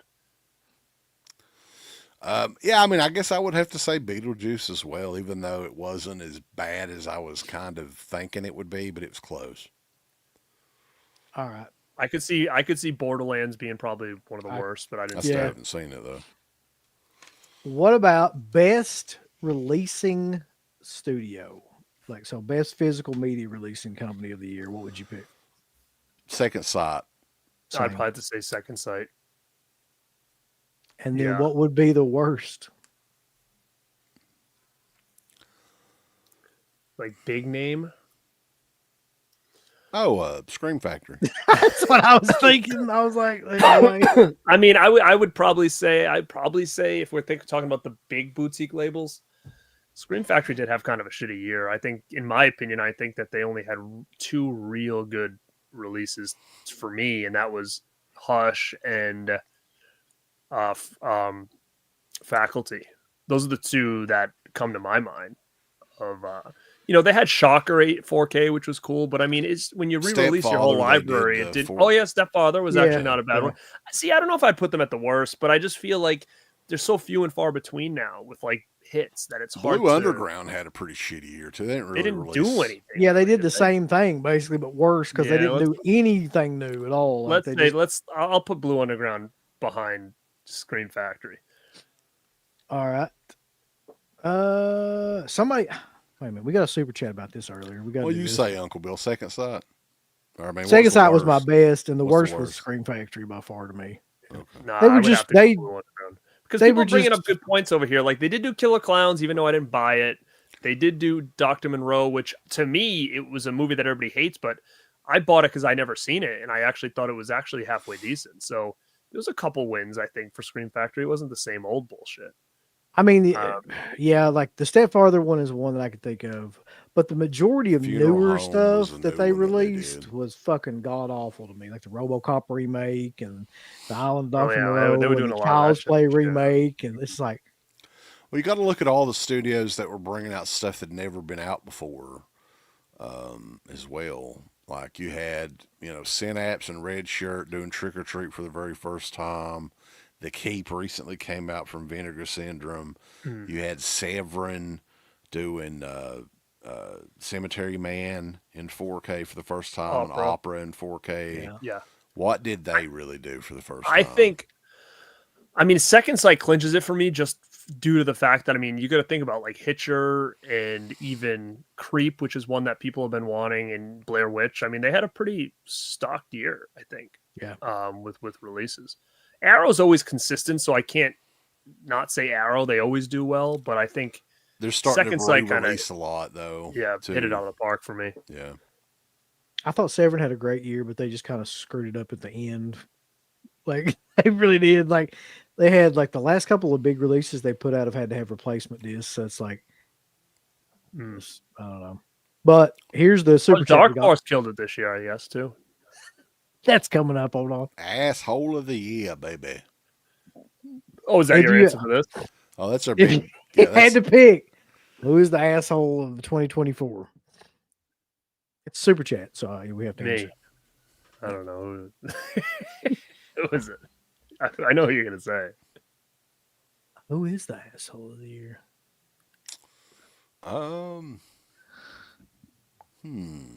Throw us some suggestions in the chat. Huh. Asshole of the year, huh? I don't know. Kamala Harris. I guess we can just say. That. Diddy? I guess. I don't know. Vince McMahon. Diddy. Cool Duder. I don't know. I guess there's a lot out there. Demon Dave. No, Demon Dave's No, Demon Dave's killer. He's a legend. I don't know. There wasn't. Justice's TerrorVision owner. He just calls him. Oh my god. He's probably in here, so he'd probably be like, "Hey, shut the fuck Oh, up." you see, you're getting shut down. Uncle Rad was kind of. He could be, I guess, the asshole there. Maybe. Yeah. He bounced on everybody. He just gave up. Yeah, I don't You know. don't, There's you don't see Uncle Ray Dark anymore. Sky Films. How about that? Well, How about okay. What I was going to ask, what would you say is the worst physical media release of this year? That chainsaw set, I don't own it, but I can only imagine that being one of the worst. I think so. It has. That was the one where, yeah, it was pretty much everybody agreed. Like that was way too much. Not that the set. I don't think the set was necessarily bad. I want that VHS tape. It was the price. That was nowhere near a $300 set, in my opinion.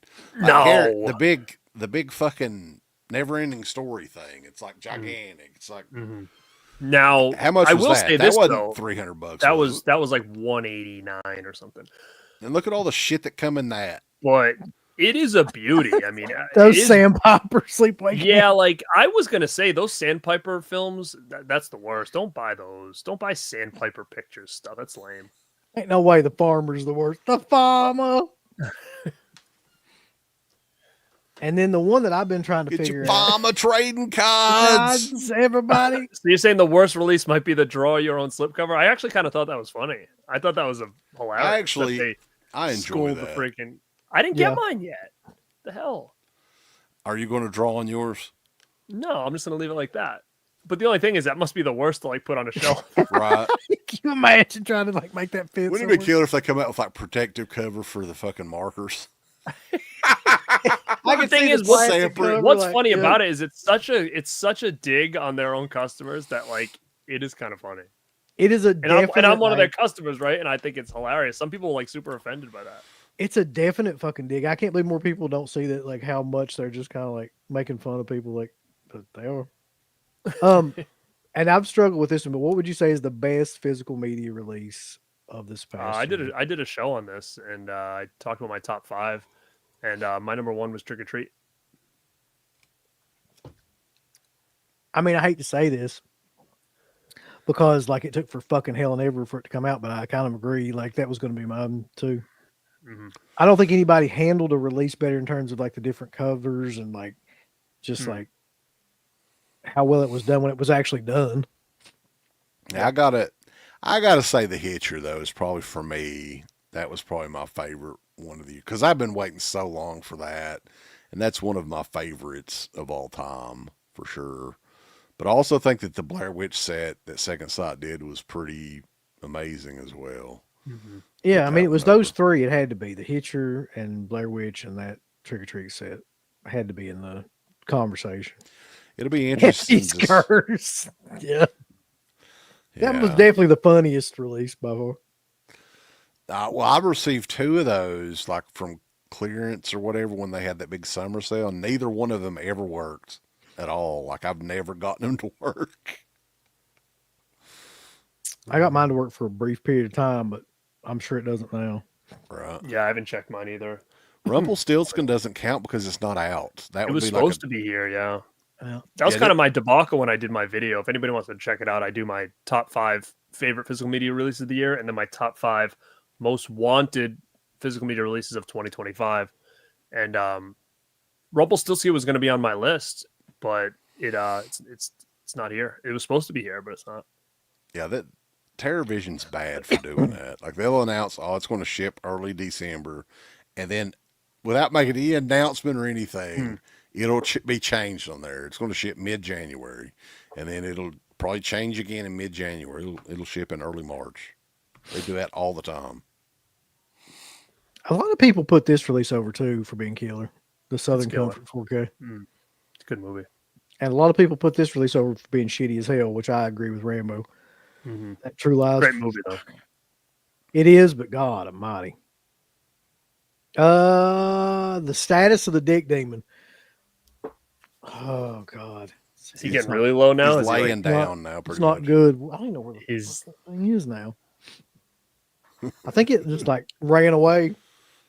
You know, though, like Vinegar Syndrome 2 are starting because at first, and I think Garrett's still trying to do this, collect all the VSU releases, right? I am, yeah. But when they started releasing stuff like Navy SEALs and Congo, and then Virtuosity is another one that's coming up there announced. I don't want those movies. I really don't. at all. Like, I don't have an interest in those movies. I mean, I never seen Navy SEALs, so to me, I was like, I'll check it out. I'll buy it. It's a movie that I've never seen. Congo was one that I didn't need it. I didn't remember a lot about it. I just remember not really liking it that much. But I didn't have it since DVD, so I was like, oh, I'll get it because then I can just at least upgrade it. I don't mind what they're doing. I'm fine with it.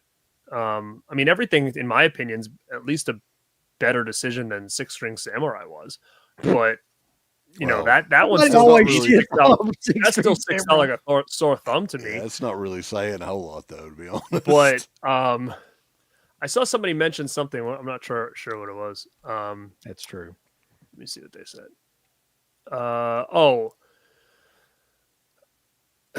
So this is an interesting one because, again, I was lucky enough to get a lot of my stuff early. So I did a video on these Vinegar Syndrome titles. And one of my things I said was I really liked Blood Tracks a lot, but I was having audio issues. I had messaged Vinegar Syndrome about it. They never responded to me. And I had mentioned it and people were like, oh no, mine's fine. But then Vinegar Syndrome did say something on the site that said the audio on this movie is the best we could do, kind of thing. So they gave you a disclaimer, but I didn't, they put it in like the description of when you bought it. Like it was listed in the description. I didn't see that. So, but now there's a lot of people saying, oh, mine's not good. But there's other people that are like, mine's fine. So again, there's nothing we can do about it. It is what it is. It's the best they could do. And I'm fine with it. I think it's a good movie. It's just what's interesting to me is that like there's half a camp that says they hear the issues. And there's another half of the camp that's like, oh no, I didn't hear any audio issues. And it was clear as day on mine that there was a big audio problem, which that's what's interesting to me is that people are basically saying they didn't hear it. Was there like a lot of background noise or something? No, what it was like it would go to one speaker and then it would come out and go to the other speaker. Then it would go to both speakers. And then I totally shut my surround sound off thinking it was my system. And then it was doing the same thing on the TV. It was like in and out. And it started really bad. It got a little better as the movie went on, but it still pretty much went through the whole movie. But as a whole, I thought Blood Tracks was a gem, like, for me. An 80s movie in the snow, kind of has a lot of Hills Have Eyes elements to it. It's got a hair metal in it, and then like a band that's like performing a music video in the snow on like the ski resort thing. I mean, there's so much to it that I'm like, man, this is everything I like in 80s slasher movies. It's really cool. You would think something like that they would be able to remix that though and fix it. You would think, I guess. That's weird. They're too busy shoving crayons and shit into your face. All right. Super chat, most insufferable fan base of the year. Well, I'm gonna be honest with you, like that would be one every single year by Vinegar Syndrome's fan base to me. Oh my goodness. That community. I'm part of the group over there. I think that most of them are okay. I mean, it's like you get that everywhere. You get it on YouTube, you get it on Scream Factory, you get it, it's everywhere now. And I know when you guys came on, I was doing something, but I heard you guys talking about, you know, the community now and what's been going on with, you know, everybody calling each other out to try to get fucking stupid clicks and views and and put over and shit like that. I see it and it's just kind of funny to me because it's just like, this is what happens when there's a movie community that shit's too expensive to buy anymore. So they're like, oh, I need content. I need to get seen. What am I going to do? We got to figure something out. Make fun of this person and hope they do it back. So then people will come check out this video. You know, like that's all it is. People are just trying to get over. And the people that they're trying to get over on just need to be quiet and not rebuttal because all you're doing is giving them what they want. And that's eyeballs. And that's what the funny thing about it is. It's like, I get the game. It's a game. Big money, boys. Oh, the opening act is O-Town. I would go to that, dude. I'm coming, baby. I'm coming. I love O-Town. I agree with you though. Like that's what we were talking about earlier. Like, because like I said, I looked at those videos, right? And those are the videos that get the most hits for both of those people are those videos. The ones where they're either like talking about that one thing or calling the other person out on that one thing. It's like, of course they're going to keep doing this shit because like that's what's getting over. Like, so it's going to be a never ending battle. I'll say this. Can someone just make a video about me? Say what you want. Bash me. Make fun of me. Do it. Do it. Well, apparently it works. Yeah. Yeah, do it. I do think that the Bluetooth community is exploding over the next year, though. It's imploding. That's what's happening. Well, It yeah. definitely ain't going to explode. Unless you mean No, like it's sad. explode It's imploding. I mean, but again, it's hard. It's hard because, it's different than it was a couple of years ago as far as what people are interested in hearing about. It's not necessarily about like how much you bought anymore, where that was a big thing for a while, is who got the most shit. I think the creativity of videos is kind of where people are really, showing interest. And if the 90% of your content is the same thing it was 10 years ago, I think people are just kind of getting tired of it. And I think what's happening is the creators are seeing, holy shit, like these aren't $20 movies anymore. And that's a big hit when you're doing content like this, is that, oh my God, I can't talk about every new release because I just spent $500 this week on movies. And that's not fun for anybody. No. I don't want to be doing that. Listen, we're all a toxic community. Let's just keep that in mind. Well, see, 2025 is the Ratitude era. So you're going to either be on the toxic side or the Ratitude side. So you got to choose, Well, I'll tell you, if shit keeps going the way it's going, I'm definitely going to be on the toxic fucking side. It's dumb as hell. I think what it is, I think you guys can't wait to get back into the making other people's lives living hells. Like, oh, trust me, if we wanted to get back into that, I know. We'd have a perfect opportunity right now, but I mean, now it seems to be the air. It's coming back into that era. That's why I don't tell you guys anything, because I don't want you guys to go nutty. Well, it's like, and I know all the people in the chat are probably like they're chomping at the bit for this to happen. That's the other thing too. well, anymore it's not with the whole Bluetooth, and that's why I don't really want to be considered a Bluetuber, because most of the time, I mean, it's the actual product. It's not the movie. Like that's all they're focusing on. Like overview videos. Here's what I picked up. There's a motherfucker that has every Kino release each month sent to him, and he just holds them up real quick. It's right here. I got this one here. Here's the thing, man. Like, I'm not really in the headspace to go like one-on-one against people at this stage of my life. Like, but I'm also not going to fucking like not have an opinion about shit either. Like, if something fucking is stupid and it's just like sucks to me, I mean, I'm not going to be like, oh, it's fucking killer. It's not going to happen. I'm not going to call people out by names, but like the whole idea of the Bluetuber thing, I've always said it's fucking stupid. It was always doomed to fail because like it's not, there's nothing involved in it. It's like somebody said, opening your fucking mail on, camera is not an angle. I guess it has been, but it's just, I don't think it's I don't think it's sustainable. Farmer, I'm getting my trading cards. Oh. No, it's just funny. I think it's not funny. Like, I think it's funny. I think it's just, to me, it's just wild where your channel's about movies, but then you're like, I got nothing to talk about. I'm going to go shit on some people and see if I can get noticed really quick. Well, they definitely did that. Yeah. It's just like, fuck all these people. They can do whatever the hell they want to. I don't give a shit. Oh my God. I'll be watching the stuff at work, time killers or whatever. But anything else 2024 related? Are we looking forward to anything in 2025? Return of the Ratitude Dead? era. The Ratitude era. Yeah, I'm looking for that dawning upon us. Oh my God.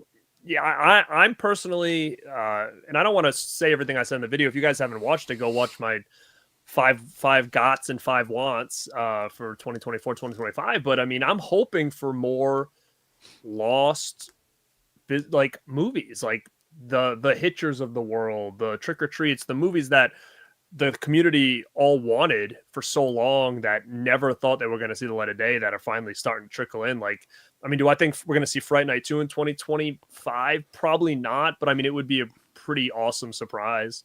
Stuff like that. I think that I'm looking forward to the most is like, what can they pull out of their ass that I'm like, holy shit, like, and mark out like I did when they did Sidekicks, like I want something different. I don't want the same shit over and over again. I mean, obviously, like the one that everybody's kind of like thinking about too is the Nightmare on Elm Street set. which Like, we're that's- getting, but yeah. now it In becomes September. what are we getting? Exactly. Which is going to be the like big. what is that going to be like? Is it going to look like the Friday the 13th set from Scream Factory, or is it going to look like the Elm Street Blu-ray set that we got? You know, that's what I think the big question is that what are we getting? Because I don't give a shit if it's 4K or not. Like, cool, but if they're going to charge over $100 and give us just a little slim case with the movies like double-sided in there, like, I don't know if I even need that. You know, I'm kind of fine with what I got. I What mean, else, though? to Like, be what- fair, they Warner Brothers did a fantastic job with the new 4K. I'll give them hoping- credit. Yeah. Mm. So yeah, that leads me to believe that maybe they may be doing it right. I mean, I don't know. Well, time will tell. I'm sure in the next 3 or 4 months we may know a little something about what's going on. But yeah, I mean they did a bang up job with that the first 4K. And they also gave us a nice addition too, with like the big box and stuff. So hopefully they do that. And I said this in my video is I would love to see them partner up with a label and say, hey, let's work together, like an Arrow or somebody to give us a nice set. Shot in the dark. If I'm on too long, this monitor will do this. Yeah. Oh, that's I'll is be that back. the I'll be bedtime sorry. alarm. You know now. Get to bed. I'm shutting the lights off. Can I help you with something? It's got like a 2-hour power thing on it. Yeah. Can I This is like a 50-inch TV that I'm using. High-tech redneck, Mayberry meets Star Trek. All right. Would you rather have the box set or individual releases? It depends, to me, on what the box set, is. but yeah, box set, but with individual releases in the set. That's what I would like. What about Light of Day? Will Light of Day ever see the Light of Day in 4K? That would Or be a even nice Blu-ray. VSU to title, to be honest with you. That'd be a really cool one. That's one that's never been on disc at all. Laserdisc, maybe. I hope they get away from this 90s, like these horrible 90s bombs that they're doing right now with Vinegar Syndrome, doing all these. They do VSUs Anaconda this next. shit. Man, it wouldn't surprise me. I think Scream Factory already did that, though, didn't they? Like do a box set or something? I don't know. Maybe. They don't count, They, though. they definitely would. They don't count. Any movies, though, coming out, like new movie 2025? We know Return of the Living Dead is coming Christmas of 2025. I don't think anybody has much hope for that one, but what else? There's a new Final Destination movie, I think, coming. The monkey. Oh, Monkey looks, fucking Monkey, pin out the Monkey looks monkey. all right. I'll go see Monkey. Yeah, it needs to Black be more Phone monkey 2. movies. Is Black Phone 2? Is that for real? Yep. it's They don't free. need to be a That's pretty sequel to that. Wolfman. Yeah. I mean, that one's coming. 28 years later is coming. That's coming Mm. quicker than later. To be honest, I'm more excited for a Megan 2.0 than I am 28 years later. Personally, Saw 11. Damn it. I don't care about that. Fucking Saw movie. Well, they totally missed on the 20-year anniversary for Saw's 2. It was this year, and they missed a movie for this year. What are you doing, Lionsgate? Final Jeez. Destination is coming out with that. You know what, though? I don't mind those movies, so whatever. Thanksgiving, Thanksgiving 2. I'll 2. see that. Okay. What about The Conjuring Last Rites? I thought you were going to say The Last No. Ride. I was like, take her. Like, Conjuring Last Ride. Yeah. I wish. Wish that was like, The Conjuring Oh, the new movies has Karate Kid? Jericho heat with I'll me, see it, brother. but I don't know. Yeah, what's Yeah. the deal with that, man? What do you think of the last season of the Cobra Kai? I'm so still far? all in on that. I can't wait for the final. But as far as this new movie, I don't know. I don't like the idea that this movie doesn't at least acknowledge what happened in Cobra Kai, because like Cobra Kai's canon. So what are they going to do? Like this going to be canon to the movies, but not to the show. And it's just fucking weird. Like it so easily could be like, they should finish Cobra Kai off and almost have it trail into this movie somehow. And then this is like the finale of everything. But the movie They has don't have to nothing have all do the with kids the in it, but at series. least have like, you know, Jackie Chan's character like make an appearance. Like maybe that's where he finds Daniel for the first time and follows him to the US. I don't know, but I feel like there needs to be Well, he is back as the ghost. He's He is. back He as already this did fucking come back. CGI Force nightmare. ghost. He did come back. That looks so fucked up. That was killer. But I don't know. I just don't want it to ignore the show. That's basically my only thing. Same. I just All think right, like so- the last couple of seasons, they started introducing some really just corny shit in there that wasn't in the first 4 seasons. Well, this never should have been 6 seasons. There was never a plan for this. This I think their plan was like 1 season, and they're like, maybe we can get 3 out of it, and then after that, they're like, oh my god, you want us to do more? Like this they're just basically making shit up as they go now because it wasn't. Overall, do you think horror had a good year this year? I do. From all angles, I do. I think it was the best year for horror, like mainstream horror, in a while, actually. Well, when you look back at 2023 and you compare it to this year, then yeah, I would 100% say like this was a better year. I mean, the thing about 2024 is there was like a lot of movies that were pretty good. There were not as many that were great, but there weren't, like, we were having a hard time coming up with like the worst movie of the year because even the really bad ones aren't that bad. Yeah, that's what I'm saying. There's a lot of movies that I would give like a 5 or a 6. Like I just felt like that they were good, but they weren't great. And there weren't a lot of movies that I saw that were just fucking god awful. I mean, there was your Night Swims and things like that, but like not that many, not as many this year. Yeah. I agree. Cool. All right. Well, boys, we appreciate the chat. Everybody tuning in. Have you got anything else you wanted to mention on here? I know that Garrett's always got stuff planned coming up. You got anything you wanted to mention on the Born to Be Rad yeah, channel you guys coming can up? find me over at Born to Be Rad. We just did a show last night over on my podcast channel, Rad Pack Pod. It was our Christmas special, so that was kind of fun. We I just did my video on my top 5 physical media releases of the year, horror, and my top 5 wants for horror physical media releases of next year. So if you guys want to check that out. I've also got some stuff coming talking about some a list of a bunch of alien movies is going to be coming out as well. I got another list talking about my favorite heavy metal horror movies is coming out as well. So there's going to be always stuff at the channel, and I'm hoping to do like a live show this week around the new year because it's going to be a wacky week because of New Year's and stuff like that. But yeah, feel free to pop over if you're not already over there. I think the worst day of the week you can have Christmas and New Year and shit's Wednesday. 100%. It messes the entire week up. For me, at least.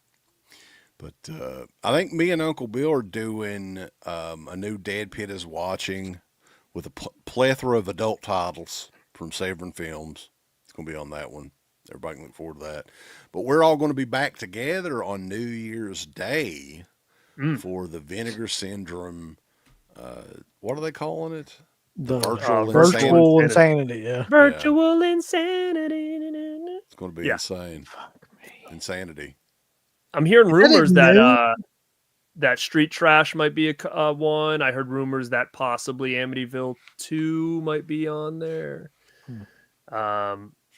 I don't know. I'd mark the fuck out if they did Street Trash, but like somebody mentioned Midnight the new Hour. one. The new one though. Oh, somebody mentioned Midnight Hour. I think that'd be a huge one. Oh my god, that would be freaking great. But like last I heard, that was Disney, so I don't know if they're striking deals with anybody. But I hope so. That'll be fun coming out. I think Christian's going to be joining us for that one too. So yeah, Virtuosity. Dirk mentioned, that's the big VSU title, I believe, and they're going to have. It's going to be another week-long deal where they'll have discount titles change out each day, and it'll probably be a lot of the same stuff that they had in the last sale. But Amityville Karen. Yeah. Is it at noon? It's not like it's at noon. Yeah, it's at noon. So we'll be starting like 11:30, I think, usually is what we try to do. Okay. So, but yeah, guys, I guess that is it. Garrett, we appreciate you popping in here, man. And, you're welcome, guys. We will see you here in a couple of days. Last stream we're doing of 2024. So everybody Happy New Year, boys. Yeah, Happy New Year, and don't drink too much. Yeah, really. if you get on the whiskey, Garrett let somebody else gets drive. fucking sloppy drunk. Like it's on that vodka and orange juice and man, I wouldn't know, but if I ever did, I could be very sloppy at this point. Yeah. I can't even remember the last time I was drunk. It's been that long ago. It's been years. Yeah. So that's what it's like getting old, I guess. But it's the perfect. Yeah. And you just forget all that shit. Yeah. who cares? We just do this now. Yeah. It's- This is, Next up, it's for me this to is call how we out get people. inebriated now. New views. Are you guys gonna start? Is that your resolution this year? You're gonna start calling people out? See, you're going towards the Ratitude area. I'm going towards the fuck you area. I'm just gonna start calling out everybody. You should do the oot era. The call out era. Everybody's fucking getting called out. But see that it'll work for them because it'll give them like a ton of new views. And That's stuff too. that's what happened. Yeah. But yeah, we've had well over 200 plus people in here throughout the entire night. So we appreciate everybody in the chat. Check us out on the Patreon page. We've got all kinds of new shit up on the Patreon page. Some commercial free playlists we're adding on there on a regular basis. And yeah, check that out. BornToBeRad.com and DeadPit.com. I want all these people to click everything they're supposed to click. You haven't been liking them, you haven't been subscribing to them, you haven't clicked the bell or notification or anything like that. Folks, why don't you click the like button? Do you hate us? Do you not want to see us succeed? Why don't you click the heart button? Is this something that you have against our particular show? Why don't you subscribe? You should click on one of them buttons right now if you want us to continue to breathe greatness into your life. There's all kinds of wonderful shirts over at shop.deadpit.com. Simply the best horror shirts. On TeePublic, there are others, but they all suck. You can get some Dead Pit Radio shirts. You can get Last South on the Left. The Hills Have Eyes. Texas Chainsaw. Oh, wait, you can't say Texas Chainsaw. All kinds of shirts, folks. You're gonna love them. Shop.deadpit.com. Special thanks goes out to our supporters on Patreon. You know what kind of stuff you can get on Patreon, Uncle Bill, starting at only $1 a month? What's that? Access to every Dead Pit show since 2005. We got almost 200 fan commentaries that we've done over the decades. Here's what other fucking Patreons do. They're like, hey, give us money and then we'll let you see a video early that we're going to release like a fucking week from now. And then that's all we're going to give you. Meanwhile, we have a literal jukebox full of songs, thousands of reviews. I don't even know how many shows are up on there now that we've done over the years. Hundreds of thousands. You need to figure this out now and subscribe to us on Patreon and YouTube and Instagram. And help us to 1 million. The road to 1 million subscribers starts today.